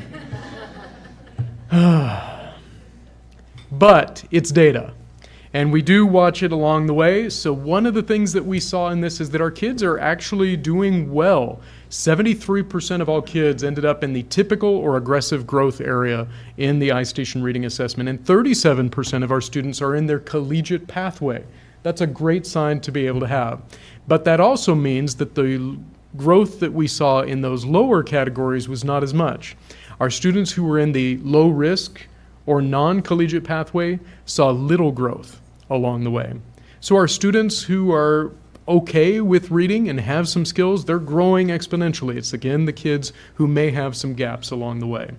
So one of the things that we've taken a look at is text complexity, getting our students into deeper, richer texts, either of their choice or throughout. And so we're using the Lexile to be able to better guide them along that way. And also, we're going to reduce some of those students in that some risk category with greater emphasis on our instructional support strategies through MTSS. So FastBridge also allows us to take a look at math, and you remember where we were talking about with Mathematics K-5. Does that same trend hold true in our FastBridge Assessment 612? Well, here is our 6th grade trend line and our student performance. 7th, 8th, you'll notice that we're getting closer. 9th, 10th, we are now above the national trend line. 11th, and 12th. What does this data show us? Well, absolutely, we are seeing growth, but the growth is slowed in middle school mathematics. Where 68% of our students showed no risk, that means we still have 32% of students in the risk or high risk categories. So we are also seeing gaps in the transition years, as we talked about between 5th and 6th grade. So absolutely there could be some work that we need to do level-wise to be able to make sure that our 4th and 5th grade teachers fully understand the complexity necessary for our students to be successful in 6 and 7. So we're going to continue our focus on teacher professional development. Those common formative assessments are going to be key as well. If we can get down, even though these are generic questions of all of the standards, if we can drill down to what skills our students are really struggling with, we'll be able to better resource those needs. And finally, again, our focus on implementation and MTSS practices with greater input from our kids themselves, parents and guardians, and school staff. Our final slides have to do with the big daddy of them all, the ISAT. In the state of Idaho, the ISAT is presented by the Smarter Balanced consortium, of which Idaho is one of our member states of 26 total. Our students in grades 3 through 8, 10, and 11 took an assessment in English Language Arts and Mathematics, and in grade 11 they took science for the very first time. However, our science results are embargoed until July. The State Board of Education has not yet set what is proficient, what is a level 1, level 2, level 3, level 4. So they're taking all of that data right now, and then we'll have more results for you to be able to share in a couple of months. Here are our results overall as a district. I'm going to start over here at the right-hand side. Anything in blue refers to the state of Idaho sample, or excuse me, Coeur d'Alene School District. That would not be a good thing. Coeur d'Alene schools in blue, state of Idaho in red. State of Idaho, Coeur d'Alene schools. In English Language Arts, our school district outperformed the state of Idaho the state of Idaho's average by 9%. For the most part, you see a good gap between state and district. Almost always about 10%. However, again, that's 6th grade year. We see a narrowing, and getting into high school, excuse me, we see a little bit of narrowing as well. In mathematics, overall as a district, we performed at 46% to the state average of 42%. Yeah, the entire state of Idaho struggles in mathematics. In addition, I regret to inform you that there were 2 areas in which we did not surpass the state average. 6th grade, which was separated by 1%, and 10th grade. 10th grade is a little bit of a challenge, however, because, as you may know, in the state of Idaho, we do things a little bit differently. And we actually provide the 11th and 12th grade assessment to 10th grade students. So that represents the percentage of our students who have already met their high school exit standards. Next year, the state board has now finally moved that exam to grade 11, but that also does present challenge to us, as we provided to you previous, as to how we look at college and career and our college entrance exam requirement within our district. We'll have more for you on that shortly. Early success in mathematics, we see those big jumps between the state and district average, and then we see a narrowing along the way. That certainly would have impact through COVID and through other resources. When we take a look at our longitudinal average, again, we have a 5-year view up on the screen. We see that we were 9% up in English Language Arts in grade 3, but for the most part, everything was flat. Oh, we did see a 7% growth in 10th grade English Language Arts, with a 25% growth at Lake City High School this last year. In mathematics, Again, for the most part, good growth in grade 3, regression in grade 4, 6 points of growth there, flat, 4 points of growth in grade 7, a regression in grade 8, and a regression in grade 10. We absolutely have work to do. And as we talk throughout our team, we recognize that there are definitely some issues that we need to do. We're seeing a lot of difference building to building, grade level to grade level. We need to better learn what's working. We need to also focus on our instructional materials. We have recognized and seen that sometimes our instructional materials are not being used as much as they could be in other classrooms. So we're seeing those inconsistencies along the way. That's going to be a point of focus for us. We'd also like to consider a strengthening of our coaching model and, again, providing those resources support from our vendors. And also provide greater focus on professional learning communities, our PLC development, which all of our administrators are taking a key piece in this next year. And we do hope that by starting with common formative assessments, especially in secondary mathematics, that will be a good opportunity for us to dive deeply in an area that we need to show growth.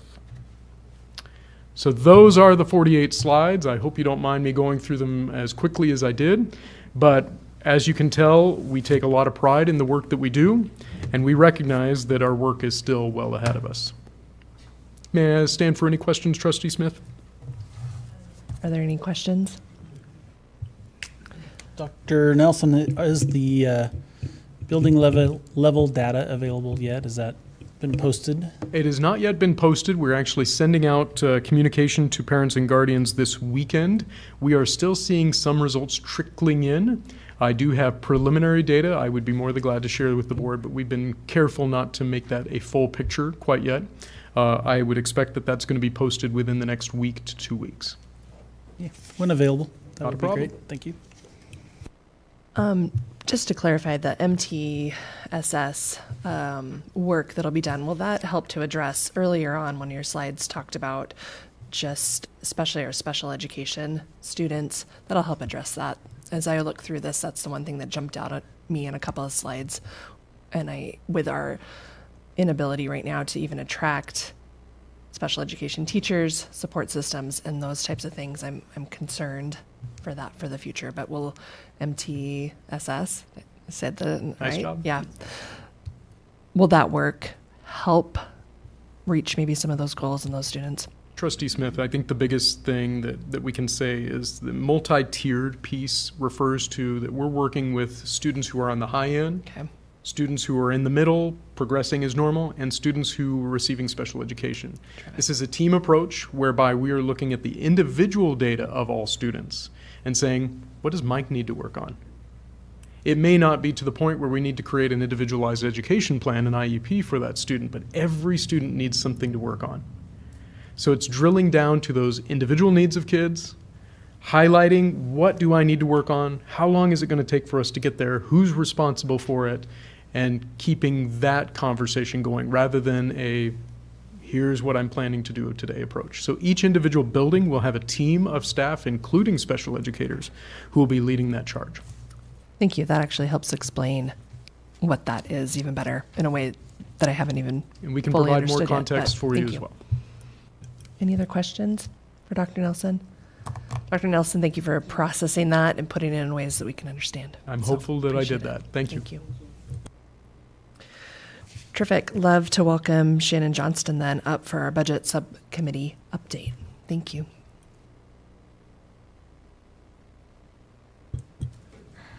All right, good evening, trustees. Promise this will be short and sweet. You'll get a lot of me next Monday at our budget hearing, so no presentation even, so. So in preparing for our budget hearing, we wanted to give you an update on our work that we did with the budget subcommittee. The budget subcommittee was formed to really keep our stakeholders, some of the most important ones, informed about the budget process, and also to gather input from our stakeholders on the opposite end. So what our current budget subcommittee consists of is district management, myself, HR, operations, tech, Dr. Hawker, and then we have our CEA representatives, and then also our two trustees.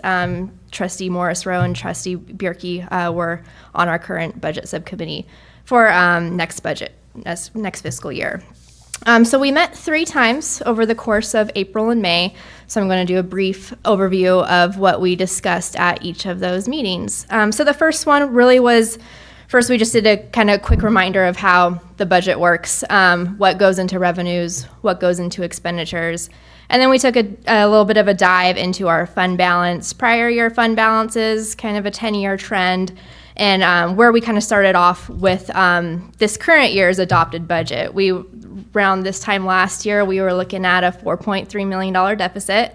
But running through estimated actuals this year, updates with enrollment-based funding, no piece of freeze, a lot of savings from vacancies, we're looking more about $1 million deficit for ending this year, which is good news. Not as bad as a $4.3 million deficit. So after taking a look at that, we also wanted to get our support unit calculation out of the way because there is a bit of work that goes into explaining the support units and how it's calculated. We'll go through that at the budget hearing. We thought it was reasonable and appropriate to budget off of 514 support units for next year. So at the budget hearing, that will be the metric we use for a lot of our important revenue calculations. So at the next budget meeting we took a look at revenues. So that was our focus. We went through a lot of our special distributions, did the fun salary-based apportionment worksheet and calculation, which is part of our foundation payment, our big source of state revenue. When we talked about some really big important changes, including literacy funding, it's in a separate fund, but it helps our general fund expenditures. And we also discussed the big increase in our unit distribution for health insurance. The state decided they wanted the district to participate in the state insurance plan if they chose so they boosted those revenues. So all in all, we are looking about a $7.8 million increase to revenues. And then the opposite side, of course, was going to our third and final budget subcommittee where we took a look at our expenditures. Unfortunately, we are seeing some big increases because of inflation, utility increases, as well as a 9.8% increase to our medical insurance. So those are some big heavy hitters that are on our budget for next year. We will get some reprieve, though, from being able to utilize those literacy funds to transfer general funds to the literacy fund. So we'll go into depth at the budget hearing. So we took our revenues, we added our expenditures to look at the net effect, and right now we're looking at a little more than $3 million of available funding to work with. And so that is the big topic of discussion at negotiations and also to fund future priorities and the needs of the district. So sorry for talking so fast. I want you guys to get out of here hopefully as fast as possible. And then again, budget hearing, we'll discuss this really in depth. It'll probably be about an hour, so hope you don't mind that. And any questions, though, about the budget subcommittee process in the meantime until we get to the meet on Monday?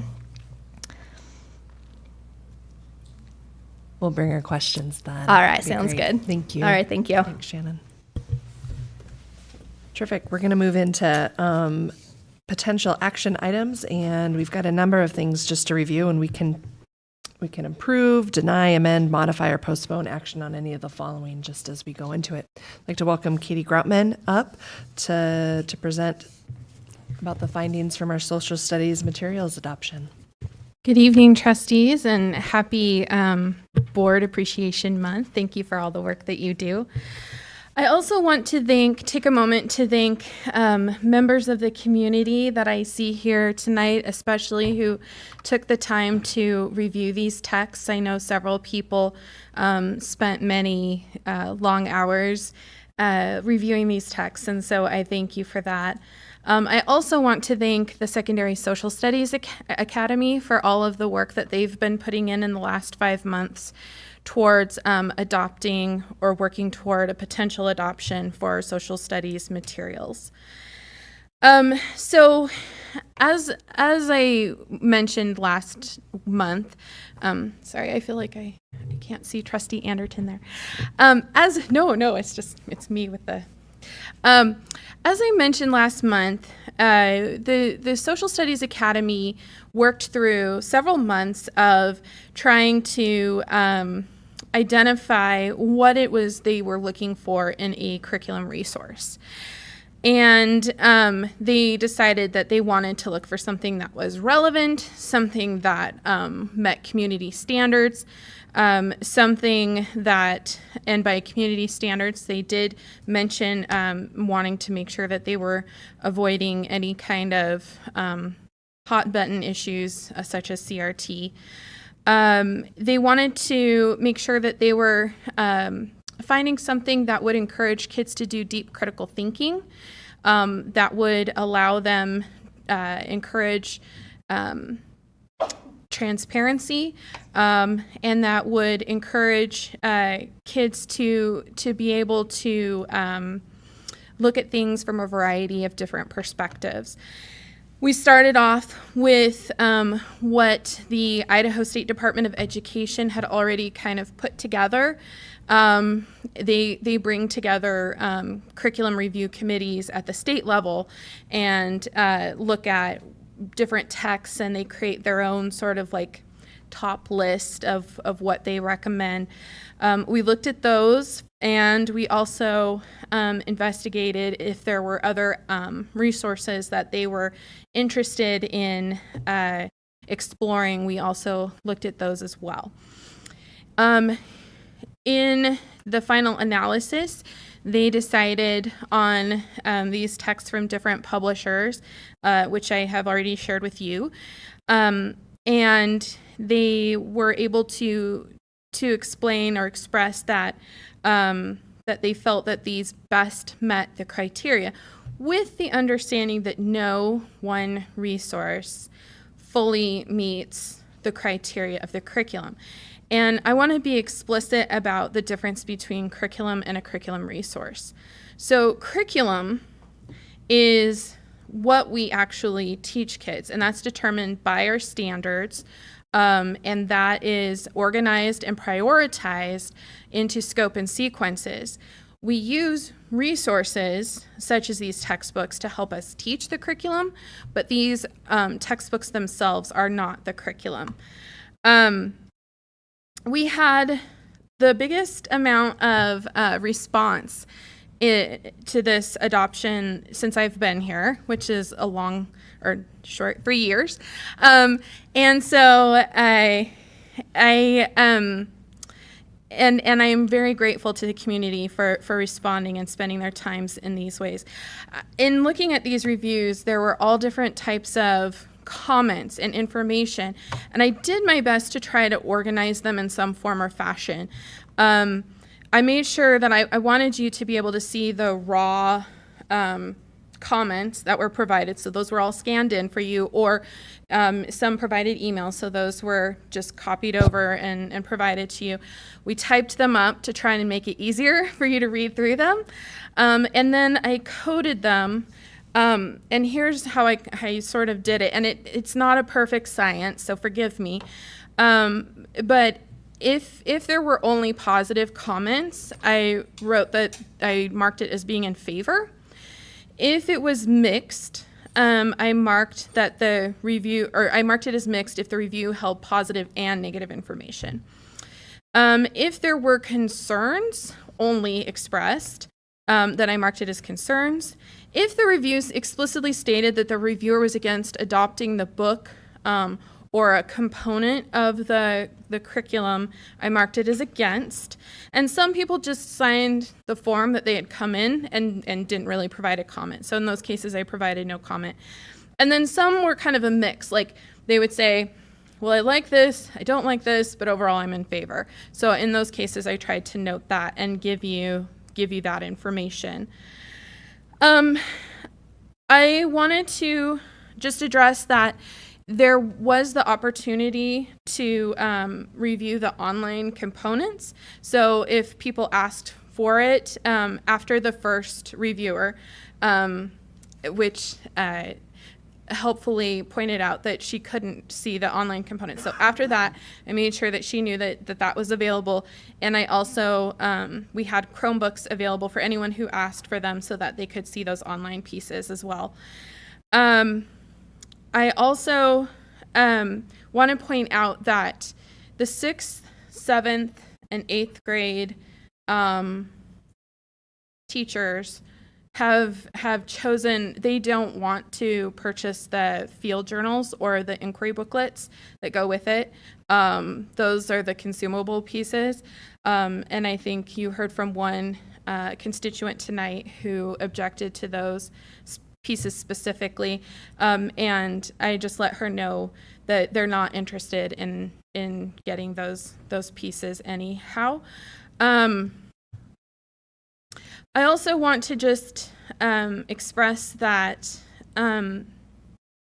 teachers are committed to helping students form their own opinions and thinking, and that they understand, in working with these teachers, I've come to understand that they understand their jobs are to help students learn how to back their ideas with evidence and support, but not to tell them what their thinking should be. So I just want to add that piece of information. So with all of that said, we had approximately 48 community members complete 168 reviews. Of those, 128 were demonstrated that they were in favor, 9 were mixed, 8 expressed concerns, and 10 were against. And again, some of those were in combination.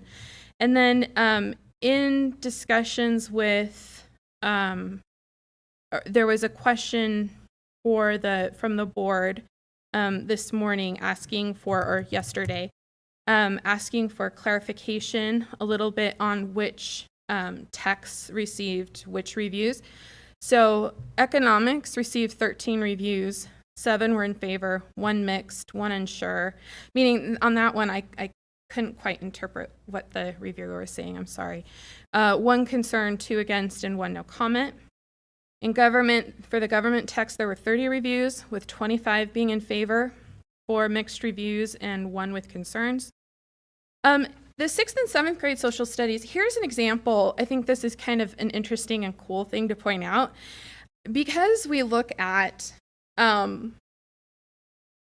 curriculum first, we look at our standards, we look at our scope and sequence. When the teachers started looking at reviews and books to review, they decided that one text could serve both 6th and 7th grade because it contained all the information it needed to help teach both curricula.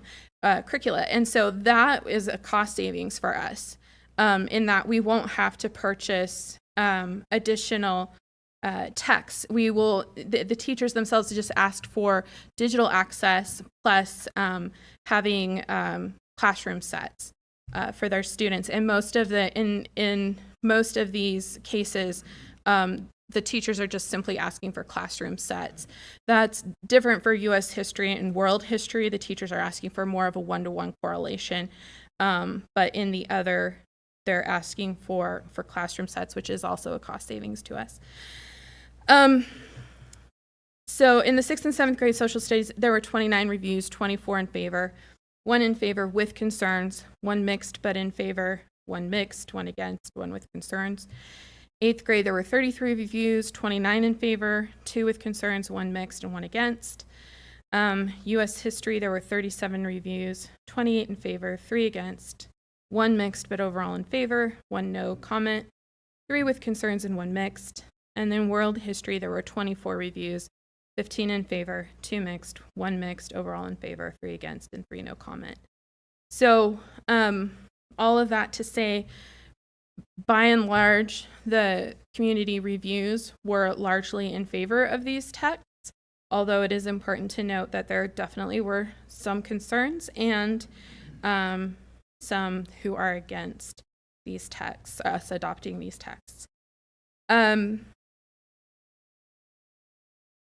One of the other things that it might be helpful to note is that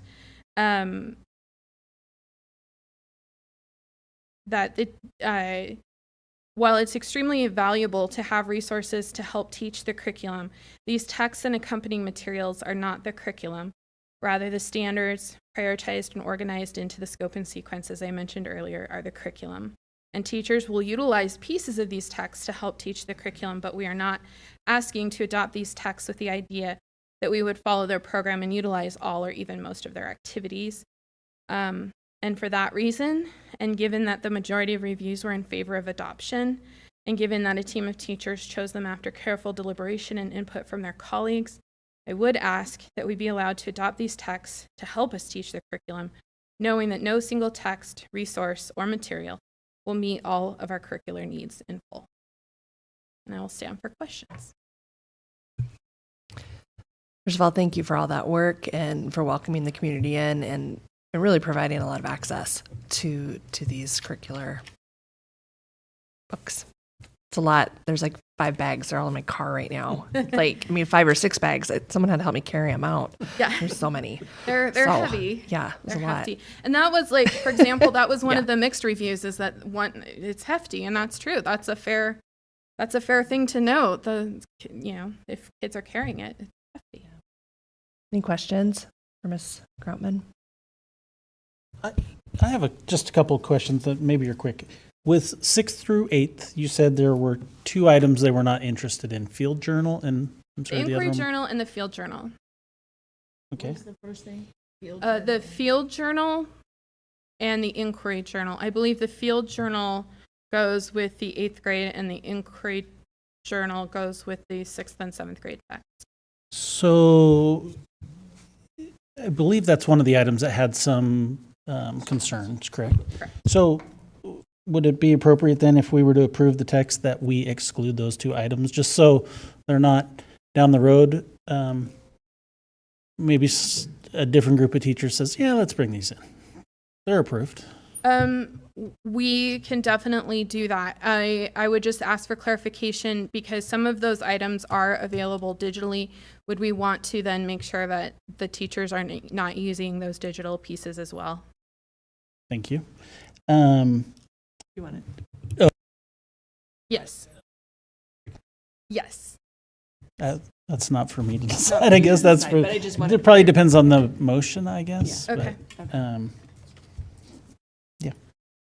Okay. My other question was just going to be about the digital licensing, and I know some of these books we're talking hardbound copies, but some are digital. And does the licensing allow for us to post those textbooks in our resource tab on our website? So mom or dad wants to see, okay, what are we studying next week, next month, that they have access to that?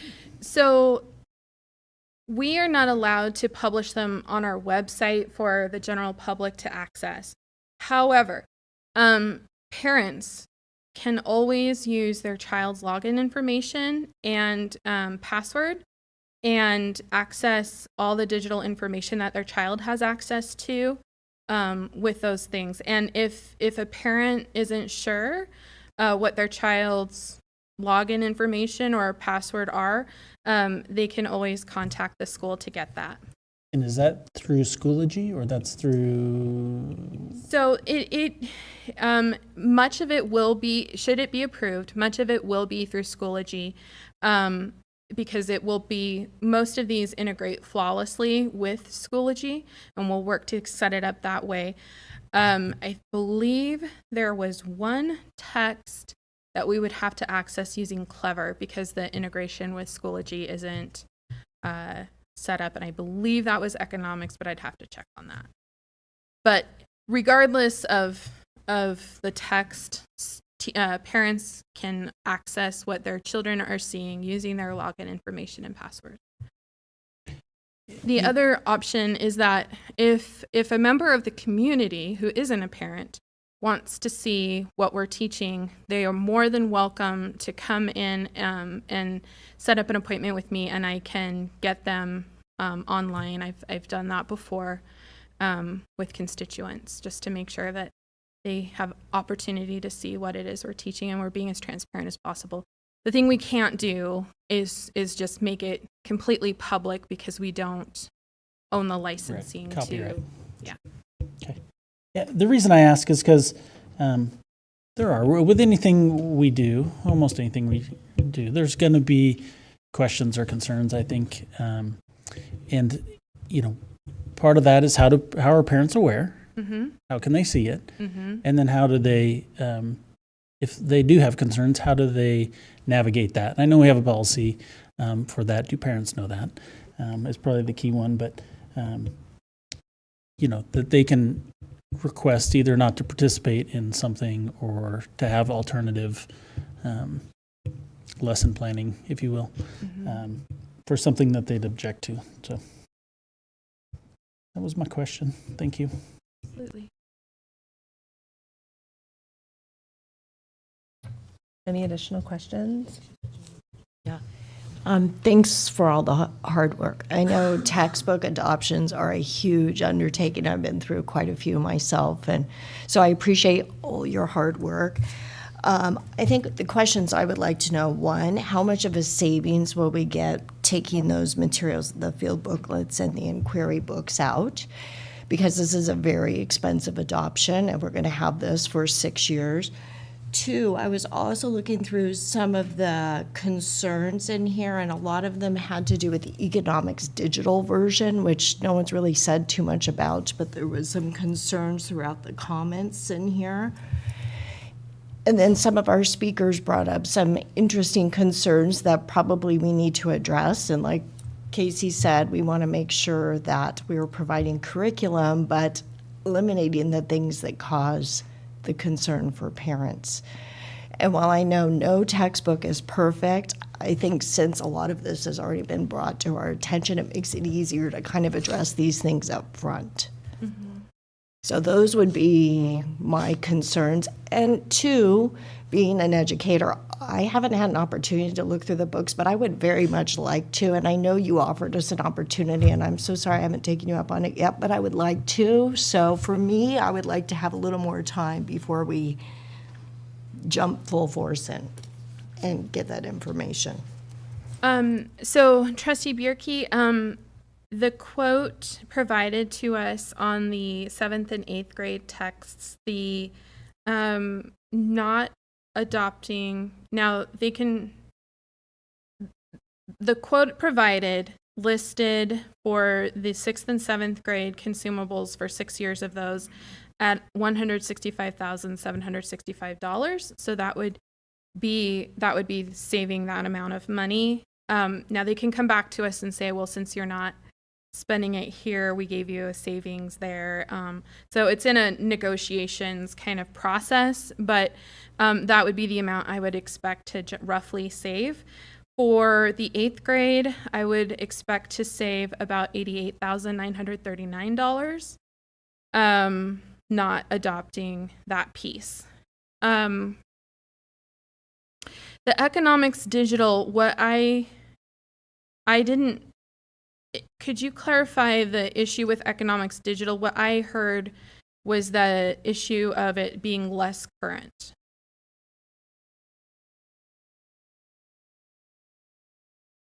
I just saw I was just skimming real quick. I mean, there was so much information here. I don't have it memorized, so forgive me. So I have to keep going back too. So there was nothing specific that I saw other than there was concerns regarding the digital version of the economics book. And then we heard some other concerns, I believe, tonight on the history book. There was just some other concerns too. So with the economics digital, I think the question is, my understanding is just how current everything is. It is a 2018 edition, and we're in 2022. And so that, if we don't have the most up-to-date graphs, that could be something that we would need to, a teacher might need to supplement to provide more recent graphs and information. But generally speaking, once we enter into a contract with them for 6 years, they agree to provide that product to us for 6 years, generally speaking. And then your third. I have some notes somewhere. I apologize. I That's should have okay. written that third piece down. I think it was just somebody made a couple of comments, and I believe reading them, but it would take me a while to find them on the U.S. history and the world history books. A couple of people mentioned that I think it was U.S. history ended 1887, but yet they have more current events in there, and that doesn't really seem to go together. So that was the 8th grade, and that was the 8th grade field journal piece, and it had the 2016 election as 2 pages of the field journal piece, which I agree, I don't really understand why that is, it's not needed. So again, that wouldn't be something we would be interested in adopting anyhow. I'm happy to hear that. Thank you. I think that's it for questions. Okay. I hate to beat a dead horse, but the issues, the question about CRT coming up in our curriculum continues to keep being brought up. One of the things that was brought up by one of the reviewers was that in the McGraw-Hill text on page 587 through 588, it talks about the killing of George Floyd, and it quotes, "A white supremacist killed George Floyd," was a concern for them. I don't know that that's necessarily been... and there's a lot within that Appendix B in Ms. Dowd's review that brought a lot of question to me that I would like to be able to look into deeper myself before being comfortable approving that text. One of the things that concerns me too, being in the midst of deliberations and budget approvals and all these things, with all the deferred maintenance costs that we have at the moment that we're not able to address, and teachers bringing up the fact that the cost of this curriculum could be a 1% increase for them in pay. I know that doesn't totally go across the board to the teacher pay, but my concern is now the right time for us to be spending this large of an amount of money on a curriculum resource when we're looking at catastrophic failures in certain areas and we're hemorrhaging employees at the moment. I think maybe we need to take another look at whether this is the right place to be spending this money. And I can't answer that. Oh, go ahead. Yeah, thanks. Chair Smith and Trustee Anderton. I just also want to remind the board that when it comes to curriculum adoptions, they're on a cycle, around a 6-year cycle. And when you reference an email that you may have received in regards to, forfeiting the curriculum adoption this year so that you could perhaps fund a teacher raise or some, certainly understood, and we certainly want to do everything we can for staff. The significant piece of this conversation is the fact that the curriculum is a one-time purchase for 6 years. 1% pay raise to our teachers or any group would be every year moving forward, and so it's not comparable. So I think also the to my conversations with Ms. Groutman, that this is the first time a curriculum committee has actually reviewed a series of textbook recommendations and been unanimous in a decision to adopt. I think that's great credit to our staff and everybody that was involved in that process. And I would say too, having adopted a whole lot of curriculum materials over my career, that's pretty rare in and of itself to ever have your staff 100% agree on something too. So oftentimes one school wants something, the next school would like a little different something. So our teachers have been very supportive is maybe the best word in regards to these material recommendations. Thanks. And I would add that we if we were not to adopt, I'm not sure what we would have available digitally, or we would certainly have old textbooks available to our students for next year in the high school. We currently don't have any textbooks for social studies in place at the middle school level. And our digital versions would expire. So those are just some realities of what could happen should we not. Ms. Anderton, I would just add, kind of as the old guy on the board, that when I came in, we were coming out of the recession kind of, I was a few years after it, but those decisions were made during the recession, and they were the right decisions at the time to forego those things. And it was things like textbook adoptions or purchases, school buses, those sorts of things. But then we had to dig ourselves out of that hole, and that's kind of where we're in, some of the predicament we're in, that we got off the cycle. And so now we're dealing with resources that in some classes maybe 15, 20 years old. They're way past their life cycle of, I know how my kids treat the books. Like they're just in rough shape, right? And, I think that's things we could do in little pieces, but to do kind of wholesale, like Dr. Hucker said, if we don't do it this year, you got to do it next year. You got to do it sometime, right? And then does that mean we're doubling up? Because we already have some sort of plan of what's the curriculum or the resource to buy next year and replace. And so if you wait 1 year, it just shifts everything back. But I understand what you're saying. I guess I'm curious, have we had a team like Shannon's been talking about putting together for planning for moving forward with the future with the budget, and having that going forward to look at these issues would be another way for us to be able to address those concerns. And maybe Dr. Hawker can speak to that, because I think I heard, maybe it was just even through our own conversation, so that was being almost put together. Yeah, that's what I'm thinking, with that coming. Right, and so that becomes that other space of that work is being done to look, even more granular in detail at those pieces, right? I believe that's something that is correct, Chair Smith. We have committed to a standing budget subcommittee for this next year to just continue that work and that educational process. Mm-hmm. It is the default is truly programs. We can spend certainly a lot of time talking about a $400 curriculum or $400,000 curriculum adoption, something or another every year. But out of a $80 million budget, that really is a very small piece. The primary components of a budget in a school district reside in programs and people.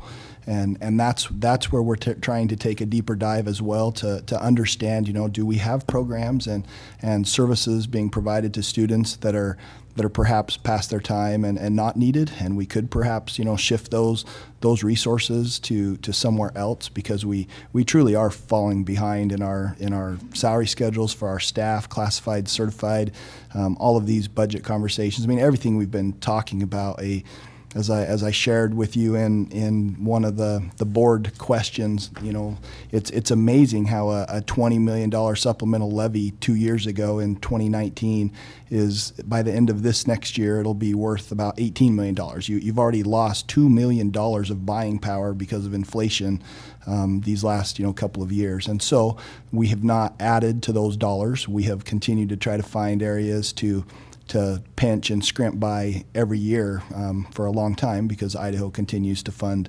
education inadequately. So until we can find a plan to fix all of those things, I think for now our best approach is to have this budget subcommittee continue to look into every component within the district. I've certainly been doing as much of that as I can my first year as a superintendent.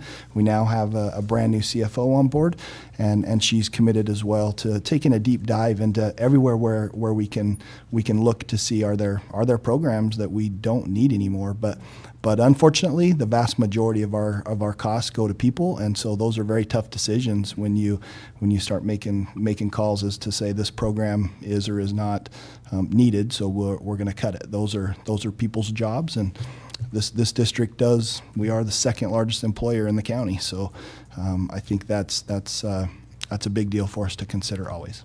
Great, thank you. I guess we're part of. There we go.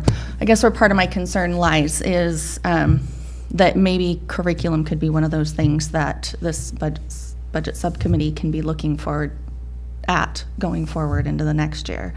Whereas I stop in and I talk to the guys at the maintenance department. I do my due diligence in trying to make sure that I know what's going on in our systems, and they are relaying to me that there is significant need for addressing these deferred maintenance issues, or we're going to end up with catastrophic failures.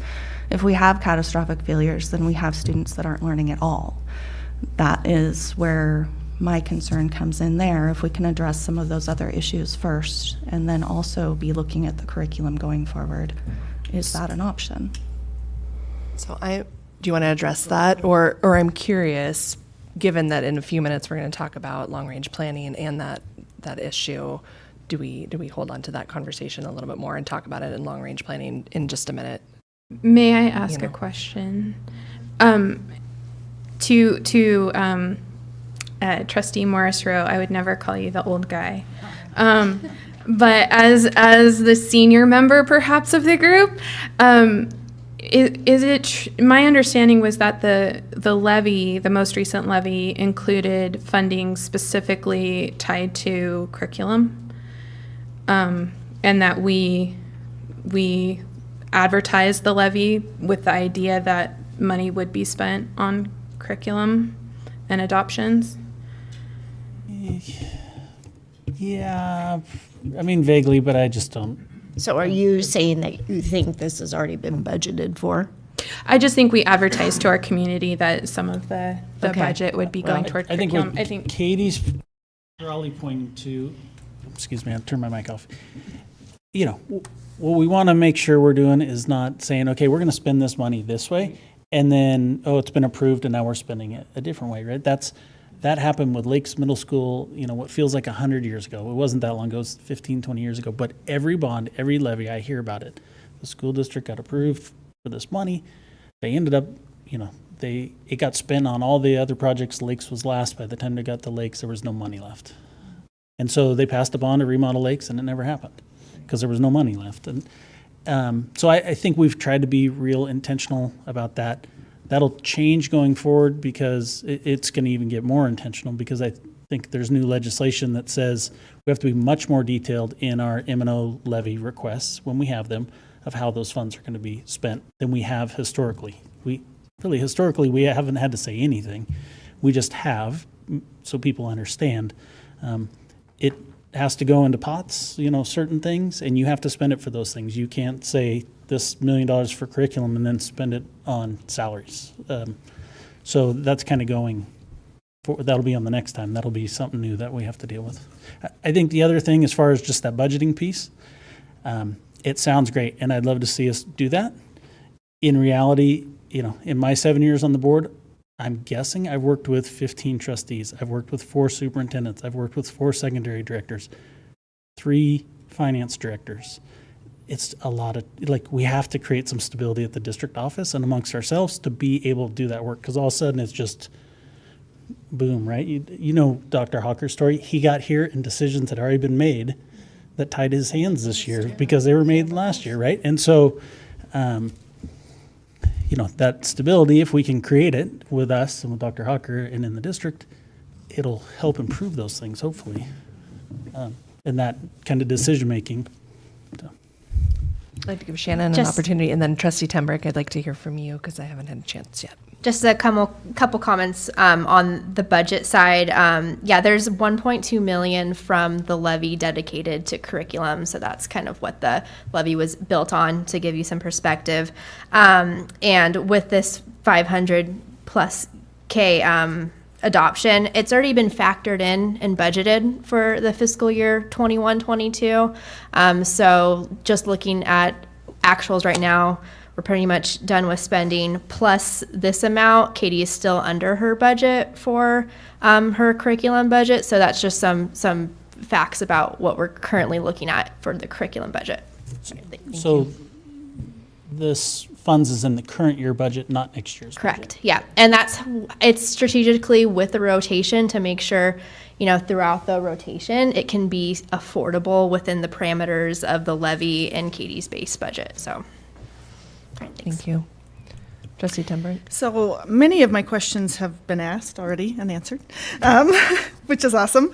I just wanted to, excuse me, just want to kind of echo Ms. Grotman. I read all the comments, and I really, our community really came out to look at these resources. I really was impressed. And some of them came multiple times, because there's different paper each time they came. And so I appreciate all of that effort by our committee or our academy to look at the resources, and then our community to look at the resources. Some of the things that stood out to me from the comments, there were various specific issues brought up. And they were pretty varied. It just makes me think these might be reasonably good resources, middle ground resources, given the variety of comments and concerns brought up. There wasn't a ton of repeats in the concerns brought up. One person's concerned about how this specific topic is covered, and then another person's concerned about how this other different specific topic is covered. And I like that our parents can log in and see. I would like to advertise that to our parents and let them know that, because then if they have concerns about how a specific topic is covered in the resource, then they can talk to their children about those concerns. I think I know that I could do that, but it would be helpful as a parent to have someone remind me I could do that. So those are my comments, and most of my questions, all of my questions have been answered. So thanks. And I just want to make a comment, and then we can decide how we want to move forward here. One would just be, as I went through, the thing that stood out to me is that these resources are really only as good as our ability to recruit and retain excellent teachers, because in the classroom, they're either going to come to life or they're not. My hope would be that the teachers then could receive all these comments and continue to process what our community cares about and the concerns that they have, because it is so varied. And there was a lot of positive comments about all of these resources. And really it comes down to that teacher point. And so the more we can recruit and retain teachers to bring social studies to life, that's really a key point to this. So do we just piggybacking a little bit off of Ms. Smith and Ms. Tenbrick, I like your idea of sharing with teachers the comments, because I think that'll give them a good perspective of what the community wants their kids to learn and what they don't want their kids to learn. And I think if we can have those parameters, it'll be easier to move forward. We have to have some parameters on that stuff. I would be happy to share the comments that we received with our teachers. Yeah, I think that would be really helpful. Thank you. Just briefly, kind of one other thing that I think is important to remember, maybe as parents, is kind of where does the responsibility lie on what your children see, learn, believe, kind of the perspectives that are given. And while they may learn something in school that you don't agree with, it's kind of your job, it is your job as a parent to teach them why you think differently. And I feel like we've lost that, and there's 100 million ways that schools have kind of been dumped on and become parents. And so I think people are starting to realize, okay, we can't allow that. That's not their responsibility. We need to own our responsibility. I think we've kind of seen this great awakening of parents taking more responsibility in their education, which I think is a great thing. As a dad of 4 daughters, there are a million things I don't want my kids to see, and these textbooks aren't really them, right? And I have so many more concerns with social media and all those effects, and watch your kid watch TikTok, and you'll have, grave concerns. This is not one of them for me, even though there may be things that I disagree with or that I would say differently. I think our teachers are pretty darn good at balancing that and giving a variety of perspectives and understanding the community and the society we live in a general purpose. Do they make mistakes? Absolutely, because we all do, and make bad judgment calls. But, I think overall, are there concerns? Are there things we need to be careful of? Absolutely. There always is. In every textbook, there's going to be every assignment, every supplemental resource a teacher decides to use. They have to be cautious with how they proceed with that. So I'm in favor, but I would like to see us not approve the inquiry and field journals for 6th, 7th, and 8th, particularly if they're not going to be utilized. All of my children are currently in the secondary schools and are, except one that's graduated. But, and I have found that our teachers are pretty good. I feel like my kids they've had robust social studies instruction when there are controversial topics. My children have rarely to never felt like the teacher is telling them what to believe about the controversial topic. They approach it and offer differing viewpoints, and then when my kids have to write an essay, they write an essay with what they agreed with there. So I actually have really appreciated our social studies teachers that my children have had, and it's good for them. This is how they develop critical thinking skills. They get information, and then they take their experience, the perspective of the people they talk to, their parents' experience, and work through it. This is part of what we're trying to teach our kids to do. So is there a motion for us to move forward? Thank you.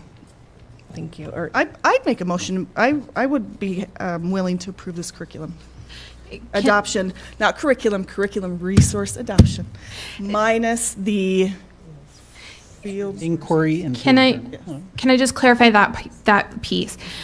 So we will say for the 6th, 7th, and 8th grade that we don't want the field journal or the inquiry journal. There is an inquiry journal with the history, U.S. history, that, to my knowledge, did not receive any negative feedback. Are we still okay with allowing that piece? I don't remember that being mentioned in any of the... I don't either. Well, no, I take that back. It was mentioned. Was it? Yeah, maybe we should just take that out too. Okay, so no inquiry journals, no field journals. The teachers will still have access to those pieces digitally, but we will tell them not to use those pieces. Yes? Okay. If you approve this. I just want to make sure I understand my orders if this is approved, to make sure I communicate well with teachers. Trustee Morris, do you want to summarize that, or is there a second? So I think I made a... So the motion was to approve the curriculum resources without the field or inquiry journals for 6th, 7th, 8th, and U.S. modern history. Does that sound correct? Okay. Okay, I will second. All right, all in favor? Aye. Aye. All opposed? Hearing none? Or hearing none, it's adopted. Thank you very much. Yep. All right. That was all 5, correct? Yeah, okay, thank you. All right, let's go on to the new and updated curriculum. There's 5 different updated curriculum adoptions there. Ms. Grotman, do you have a presentation, some things to say about those? I apologize that you don't get rid of me that quickly. I just wanted to say that we haven't received any feedback, good, bad, or ugly on any of these pieces, and just would ask that we be allowed to approve them for our secondary schools. I'm assuming those were up for public comment? Yes. Okay. Just wanted to confirm. Mm-hmm. All right, is there a motion? I guess I or just have one more questions? question. They were part of the packet. They were part of the digital packet from last meeting, so they were digitally up for comment. Like, people didn't have to come to the district office. No. They Yes. were- okay. Yeah. Correct. One just comment I have briefly about these last two items is there wasn't a summary on it, like a first page summary, so it's kind of difficult to, I think they were in last month's packets. That's what I did on the textbooks. I went and looked at last month's packet to see, okay, well, which ones are up for adoption. There were 6, but that wasn't in tonight, so. Maybe we'll note that for next time that when we look at a But summary. there wasn't a summary for B or A. Both. I think either of them. It was a very long, lengthy There was for packet. A, but it didn't list the things. I think there was a summary for A. There was a summary for A. Was there a summary for A? There's a summary, but there's not, it doesn't list the 5 or 6 Oh, texts the that names of the were- texts? Yes, correct. Okay, So my I think that's been apologies. there before, because we've gone, okay, is there a motion to approve, whatever, McGraw-Hill, blah, blah, blah. I see. Yes. Okay. My apologies. Thank you. So I'd be happy to make a motion, except I don't know what the motion would be. I think we can do all 5 all together.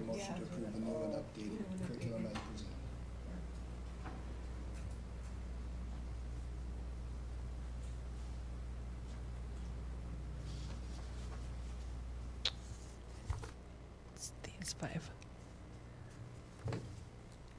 You're right, it is on the. Yeah, it's on the, there you go. I wasn't looking at the agenda. Okay, it is on the agenda for item B. So I'll make a motion to approve the new and updated curriculum as presented. Is there a second? Second. All in favor? Aye. Aye. Any opposed? Hearing none, those are adopted as well. We're on to C, which is policies for action. We have 3 policies here. 3440, student fees, fines, and charges. 8320, fire drills and evacuation plans. 8520, inspection of school facilities.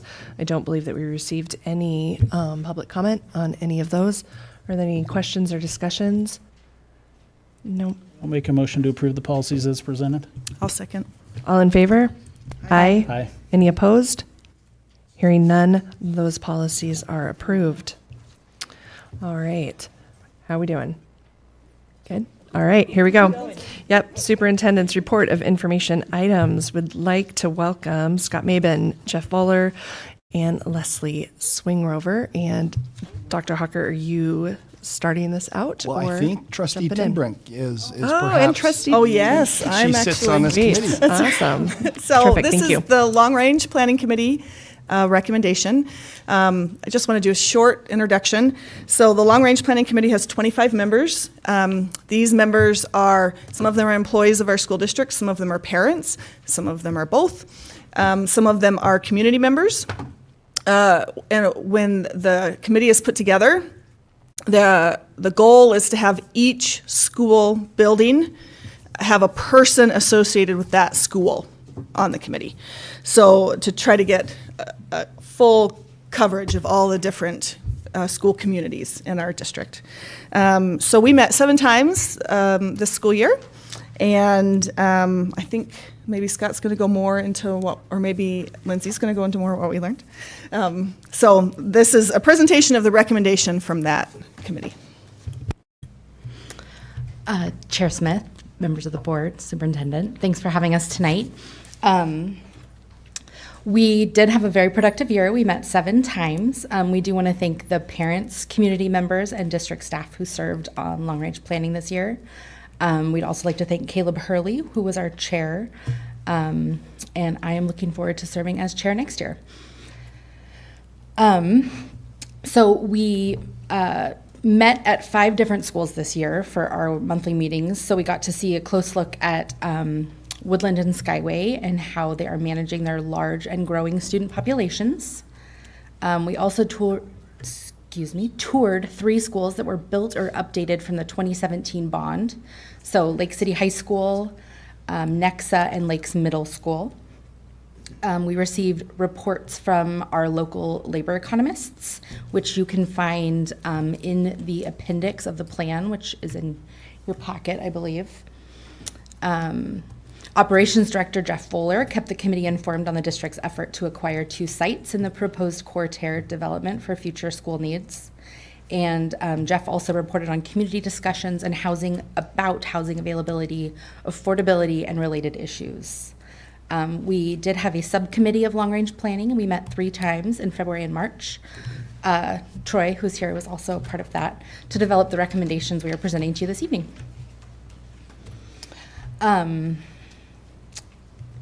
So first, Jeff is going to talk about. We're going to tag team this a little bit, and we're going to go through and highlight and just talk about some of the highlights of the different priorities that the subcommittee came up with, and then the full long-range planning adopted that we're presenting to you tonight. So the first priority is deferred maintenance. And we recognize that you guys had a very robust presentation from Amoresco. Mark Reddish came and talked about that backlog, but we're just going to highlight a couple things with that as we talk about the deferred maintenance, and we presented a summary of that to the long-range planning committee as well.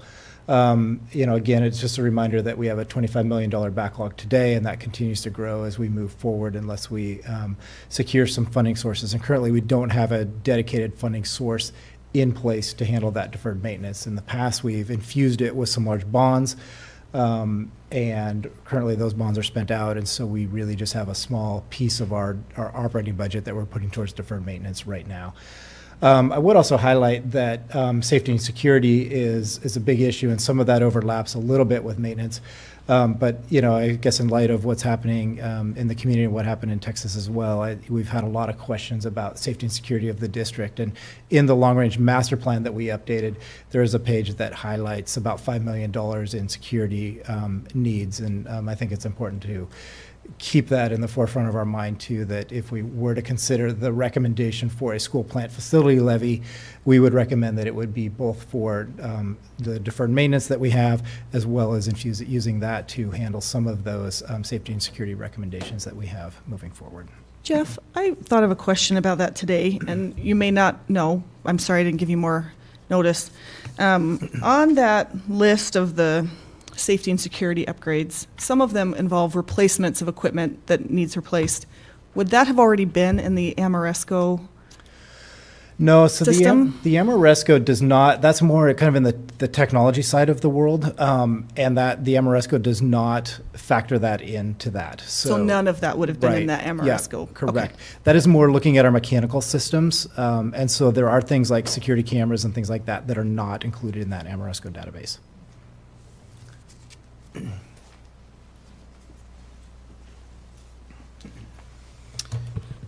Good evening.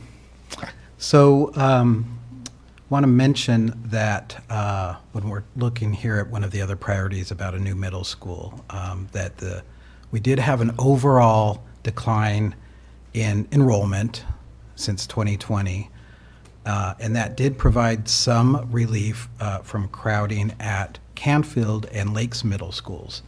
But that's not been the case, of course, on the west side of our district. So Woodland Middle School remains by far our most crowded school in the district. It has about 900 students, which puts it at 117% over capacity for what that school was built for. And this year, and we saw this as a committee when we received our tour of Woodland, that we added a third portable building with 2 more classrooms at Woodland to handle the overflow of students that we're seeing there. And also about half of the library space at Woodland was converted into a classroom. So those are just some of the ways that Woodland has been trying to cope with the influx of students that they've seen in their attendance zone. Now, with a high rate of housing development continuing in that attendance zone, we do anticipate that that school will continue to feel the pressure of growing enrollment now and for the foreseeable future. The long-range planning committee for the past, at least the past 3 years that I recall, has recommended that the district needs an additional middle school, especially on that fast-growing west side of our district. This would allow the district to create a fourth attendance zone, which will fit more with that feeder model that we've been talking about since we did the redistricting a couple of years ago. That would be the elementary schools feeding into the middle schools, feeding into the high schools. Also would reduce what Woodland is dealing with to a more manageable level and give Lakes and Canfield some additional space for future growth, especially if we see the enrollment starting to rebound in those areas. So the district's working to complete the acquisition of 20 acres that you can see on this map in the top right corner. That would be suitable for construction of a new middle school in that core Terra development. It's just east of Hutter Road and south of what will eventually be an extension westward of Hanley, I believe, over to meet Pole Line Avenue. So again, the committee recommends a bond measure to fund construction of a new middle school sometime in the next 3 years.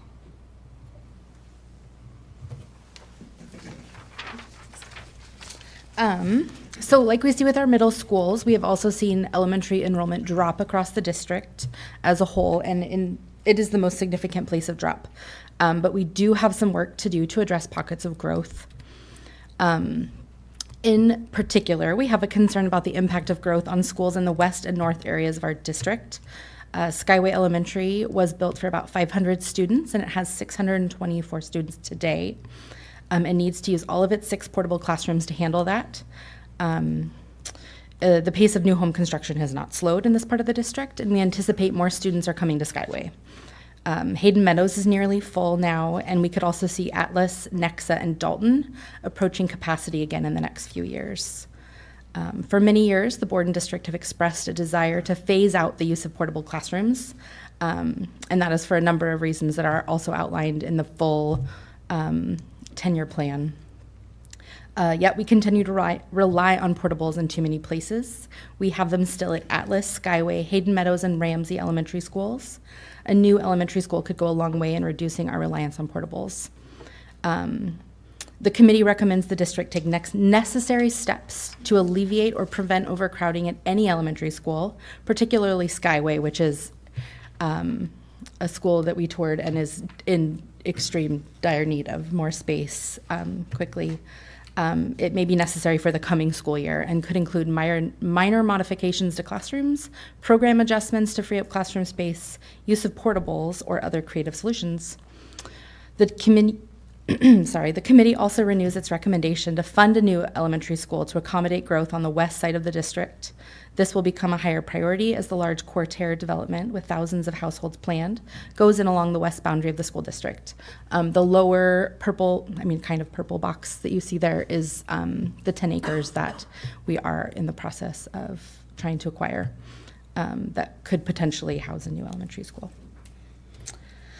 And this is a personal issue for me. I have a child at the Early Learning Center. It is starting to also experience some growing pains. It's definitely a building that has been bopped all over the district for my time. All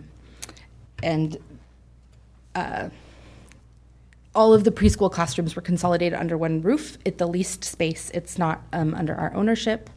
The preschool program currently serves about 75 students in 4 classrooms, plus a portable classroom. And then there's also one of our district's transition programs for the 18 to 21-year-olds that is located there, and I think is a good accompaniment in future planning. But preschool families and staff would benefit from being in a larger district-owned facility, and the committee definitely recommends exploring options for incorporating the Early Learning Center into a design for a new elementary school or moving to its own permanent location, depending on what is desired.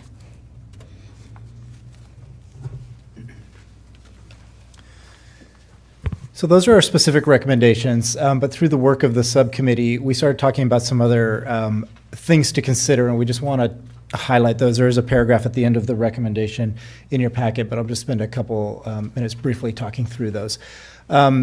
So the district should be aware of some of these items for consideration. One being a couple of support facilities that are in need of some pretty extensive considerations. So transportation, I think you guys toured the transportation facility.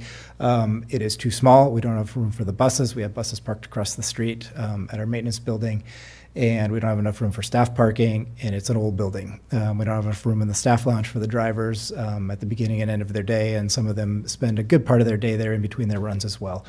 And then the tech depot, we call it, that is over on the nutrition services campus, is also one that should be considered for needing a good bit of work, either replacement of that facility or it needs a good bit of structural work as well.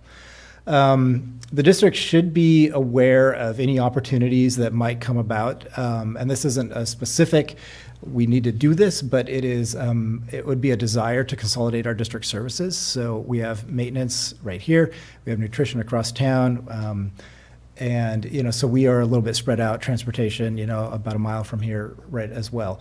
If we were to find a facility that we were able to consolidate those services, I think that would be a cost-saving measure that we could put in place, but it would be a unique space for that. But you never know when those opportunities might arise, and we should keep those on the horizon. High school capacity, we know is a challenge right now. We are seeing some growth in there.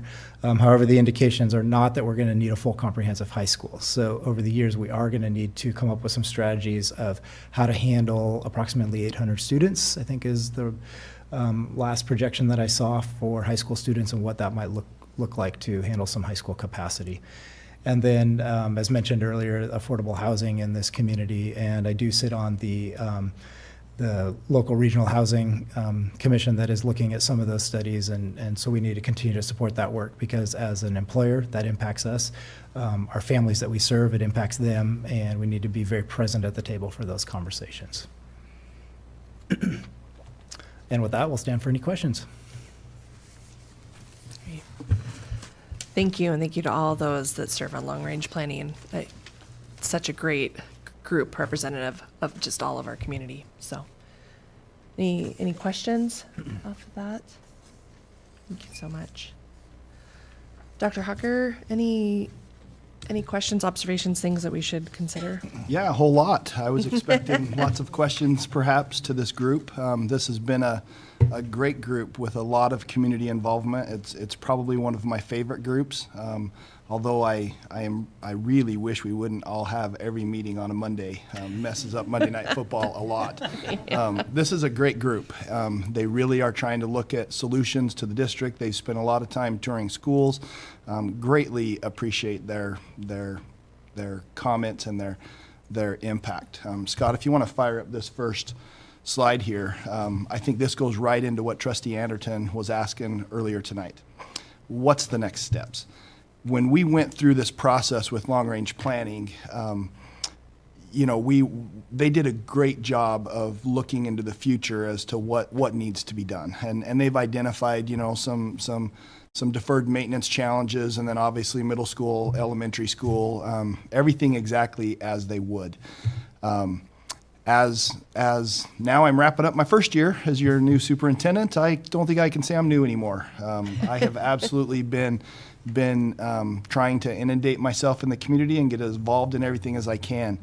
The last couple of weeks, obviously after the Texas incident, generated a whole lot of communications to the district, a whole lot of communications to each of you as well, wondering, if our schools as safe as they could be. And although we feel super blessed with what we're currently doing, and I think we have a great safety and security plan in place, can we be better? Absolutely, we could be better. And so one of my next discussion items I would like to have with the board creates a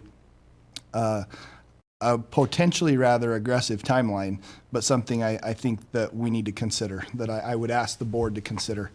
And that is, we already know that in March of 23, coming up in less than a year, we're going to have to go to our community and we're going to have to ask once again for a renewal of our current 2-year maintenance and operational levy that is currently got a $20 million ask. And as I shared with you today, unfortunately that $20 million is really only worth about 18 to us today because the crazy inflationary scenarios we're all experiencing. So we have the same amount of money and we can even do less with it. And that just continues, year after year. On top of that, we've now heard from a long-range planning committee of the dire need to jump on and try to get caught up and get ahead of this ongoing deferred maintenance challenges that we have in our district.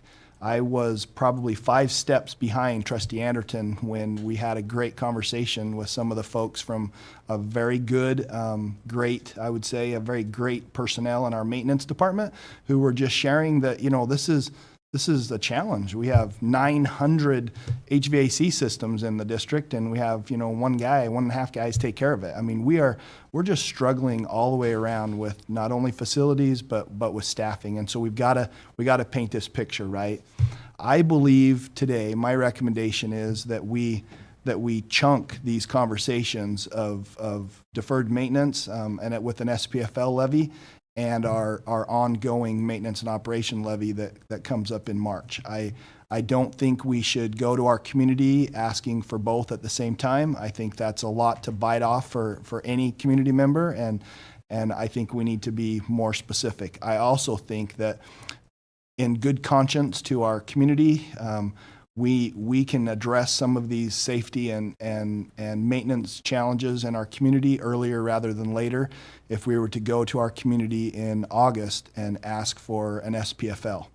Now, with that, it creates an aggressive timeline because you would have to, as a board, formally approve some sort of an SPFL, whatever that number would be, and that has to be presented to the county for the ballot by July 11th, which happens to be your July board meeting date. So you can't wait and do that at 5 o'clock at night at your board meeting in July because you couldn't get it turned in time.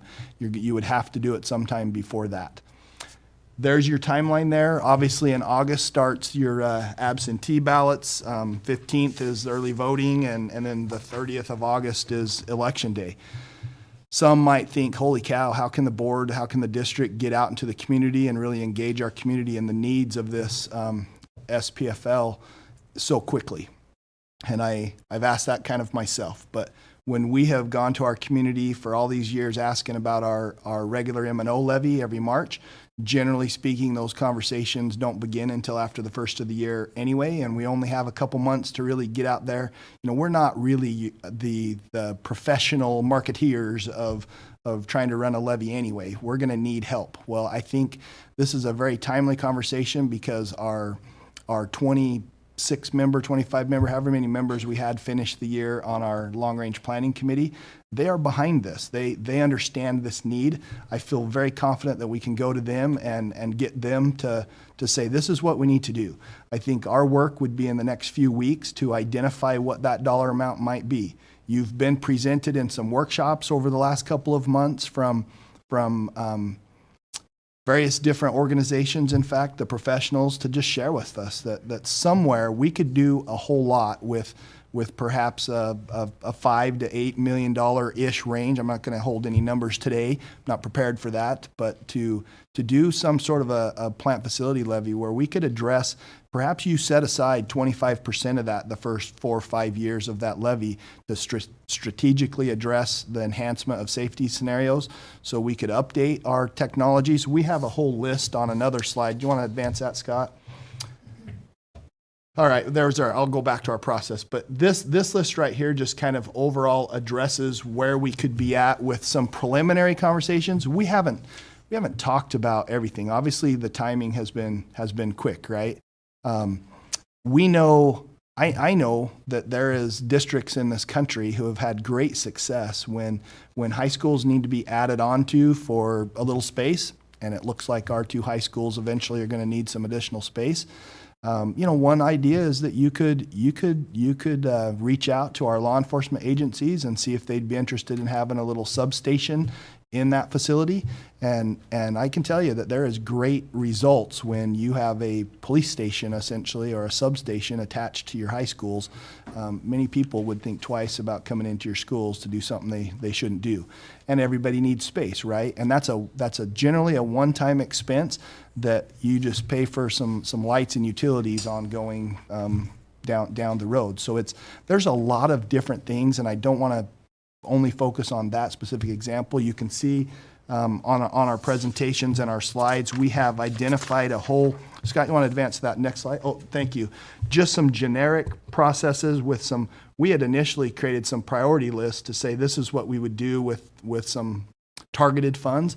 If we decided to ask our community to support a plant facility levy, we could get a whole lot accomplished. And like I said, with focusing maybe 25-30% of those dollars your first 4 or 5 years to do everything we could do safety-wise that has to do with facilities and technology and the infrastructure pieces that you're allowed to use those funds for, I believe our community, based upon the response we've heard over the last couple of weeks, would support that.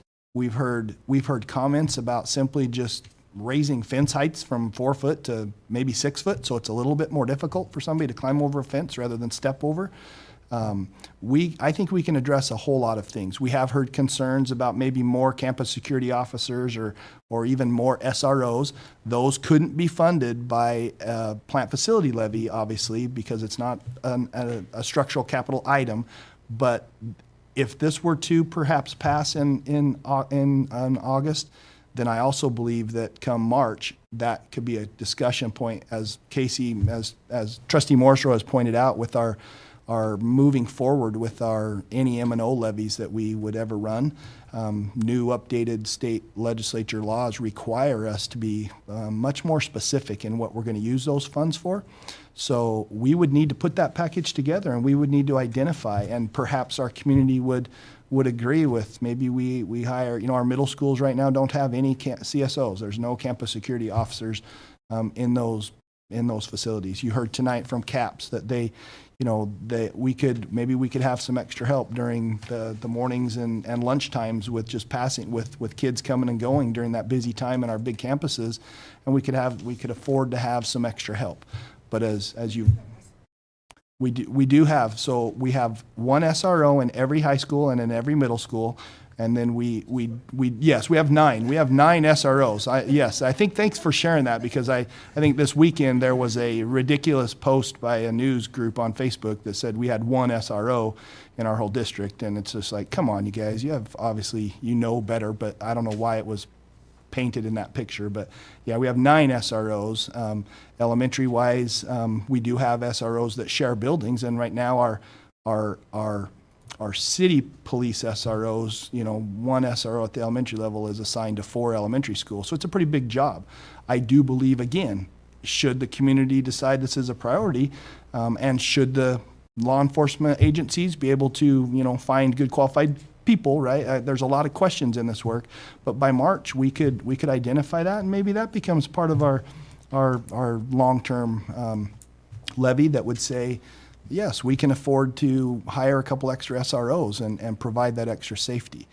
As I've shared with you before, I do want to consider and work this summer to continue to listen to our community, talk to our community, and float out the idea that I just think I don't think it's healthy for a school district to have to go out to our community every 2 years with our hands out, essentially asking for things. I think it creates a picture that there's just a lot to ask, and we do have that opportunity to ask our community to support a levy this next time that would be in perpetuity, so we wouldn't have to do that anymore. That creates a level balance so that we don't have staff leaving in the odd years when they don't know whether a position that was funded by the levy is going to be funded again. It would help us create some stability. It would also allow you to perhaps address some things with some salary schedules and things that we have talked about that are not where they need to be for our teachers and for our classified employees.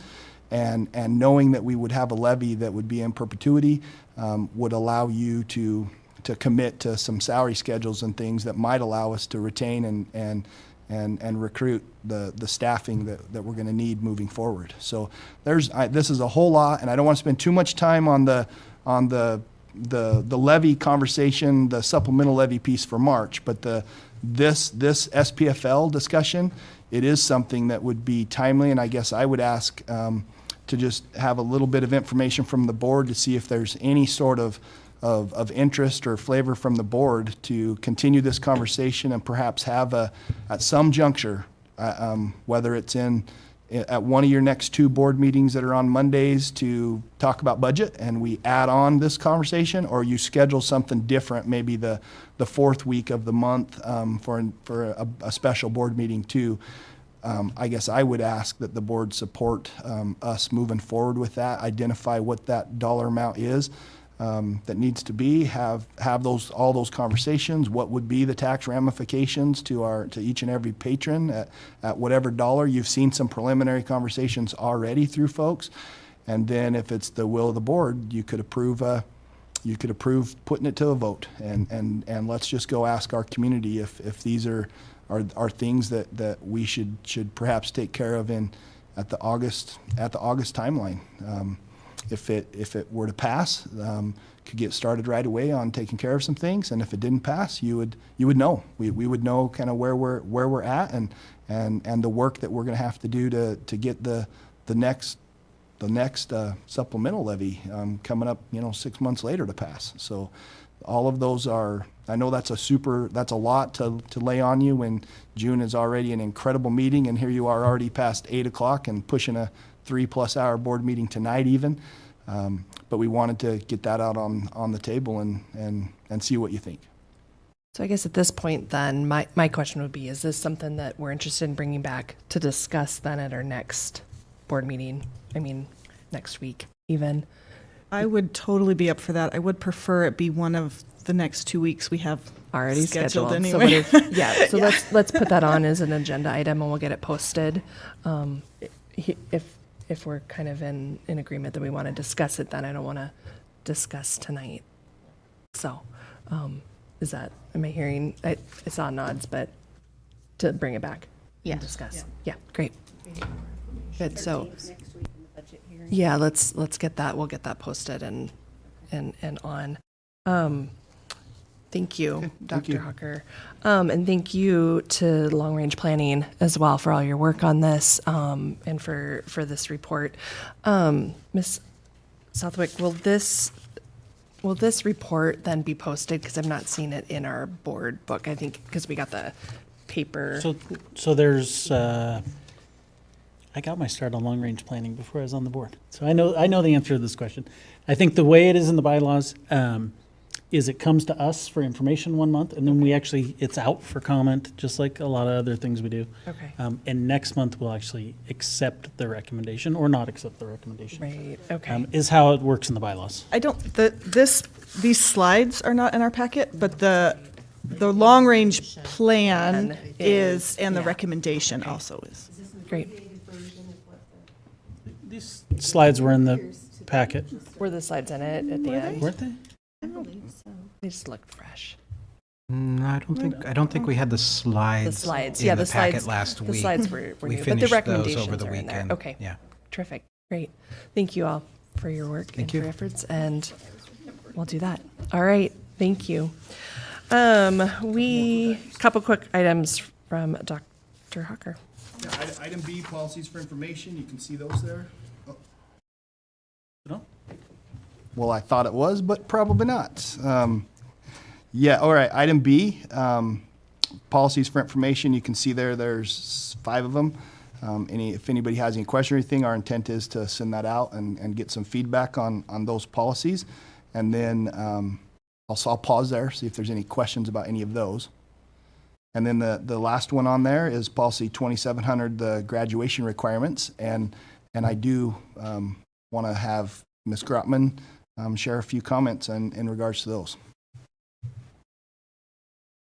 Good evening, board members. I am delighted to be accompanied by Miss Lillian Smith tonight.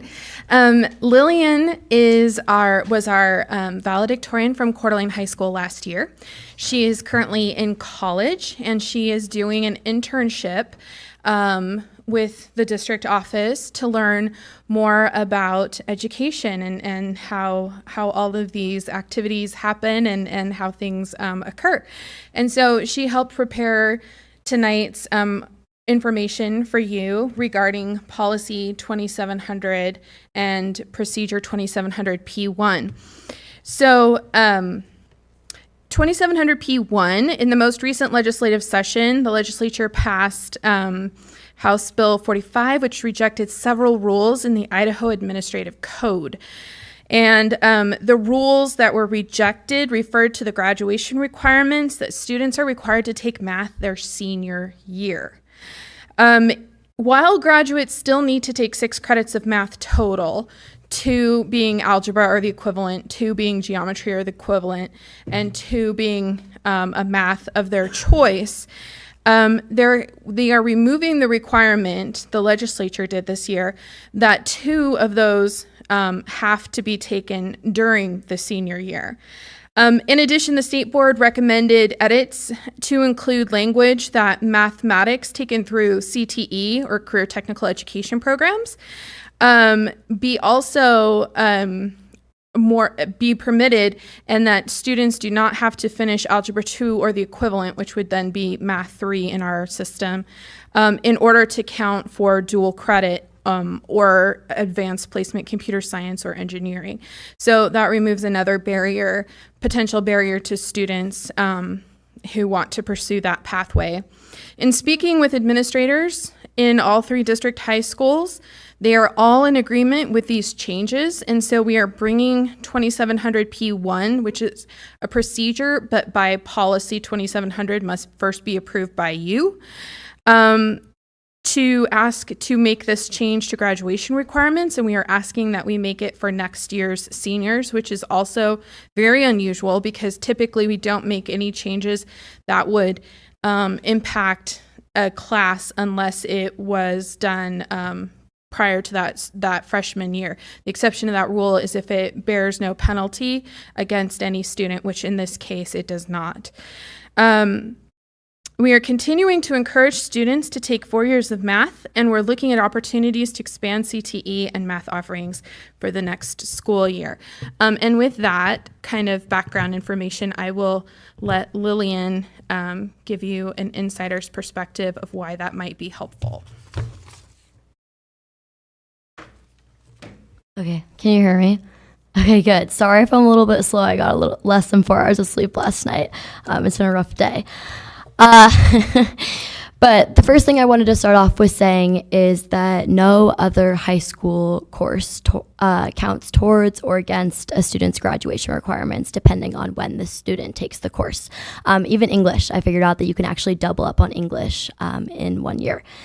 Rather, it is the student's performance and the mastery of the content in the course that dictates whether the course counts toward a graduation requirement. As a student, I can see how very well intentioned this policy was when it was initially written. As Dr. Nelson earlier presented, math proficiency is definitely a key area in which our district is challenged, but the current state of policy is not the answer for this problem. I've gone to school in Coeur d'Alene school districts since my third grade year, actually. And I've talked to a few of my friends that are still in high school because I know that this policy might have changed a little bit over the years and how it affects students. But I believe, according to myself and according to the experience that I have gathered, that the policy has created an environment in the schools where students try to game the system in order to take as few math classes as possible. They see math as an obstacle instead of a learning opportunity. And a student can skip math their junior year only to take it their senior year. And many actually do this. The reality is that this often leads to the student interrupting their math track, which forces them to spend most of their senior year relearning the topics they forgot in their previous non-math year, instead of finalizing that very important math base for either college, technical programs, or anything they do after they graduate. I have a lot of friends in college that have not taken math in a few years because of COVID or gap years, and while taking a math class their freshman fall was definitely very difficult. They did just fine because of the base that they had created in high school. And this math base is definitely key. Rather than maintaining a policy that contains many underlying consequences that were unforeseen, I believe that we should address the problems this policy initially tried to remedy by considering other alternative solutions, such as possibly requiring 4 years of math, bettering the math curriculum, or hiring more math teachers to create smaller class sizes. This timing requirement has created unfortunate scenarios for some students trying to graduate, and we believe this proposed change will create a cleaner, more straightforward pathway for our students. Thank you. So we'll stand for questions.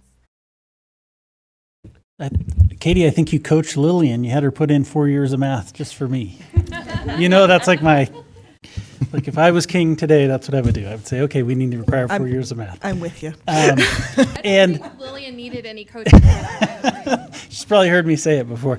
And I still think that's something we need to do, especially after we've looked at our high school schedules. Now, I wouldn't necessarily say it's traditional math. You and I have talked about this, and I'd love to see more elective type classes. And my goal would be to have some elective ELA classes and elective math classes to increase our core instruction time with our students, whether that's creative writing or math and construction or consumer finance or whatever it is, something that a student can see a real world grasp for it. I think that's one of the biggest struggles with math is you're doing algebra or whatever it is, and you don't see, especially at 16, 17 years old, how does this apply?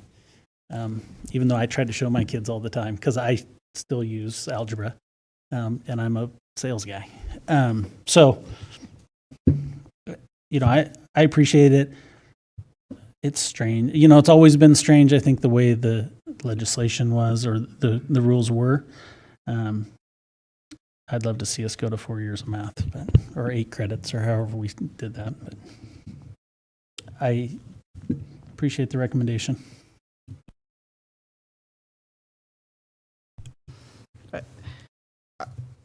I have no objection to removing the senior year requirement, especially as the rules have changed from the state. I also would be interested in exploring 4 years of math as an option, but that's not a tonight thing. What do we do tonight? Just information. Okay. All right. Yep. I had one for Lillian. Can I ask real quick? Where are you going to college? I'm going to Harvard in Boston. That's what I thought.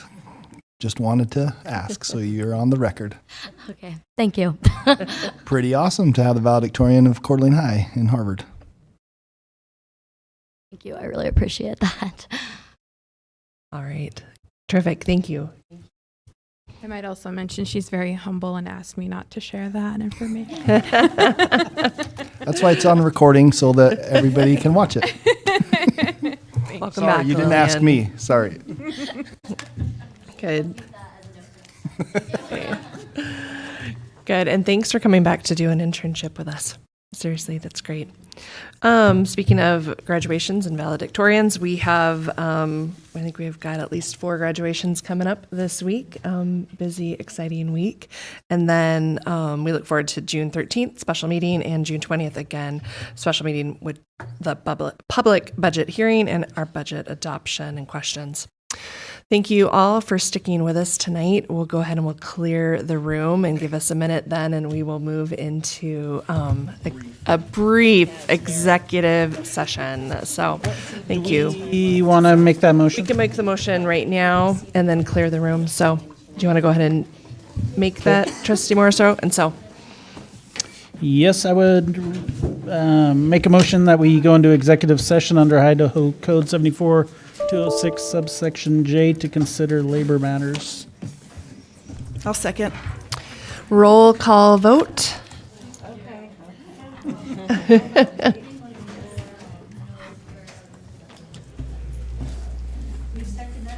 I did, yeah. Okay, roll call, Chair Smith? Yes. Vice Chair Casey Morrisseau? Yes. Trustee Leslie Bierke? Yes. Trustee Heather? Yes. Yes. All right. Nice job. We'll go ahead and clear the room and then close the doors. So we're ready to close the doors. Good night.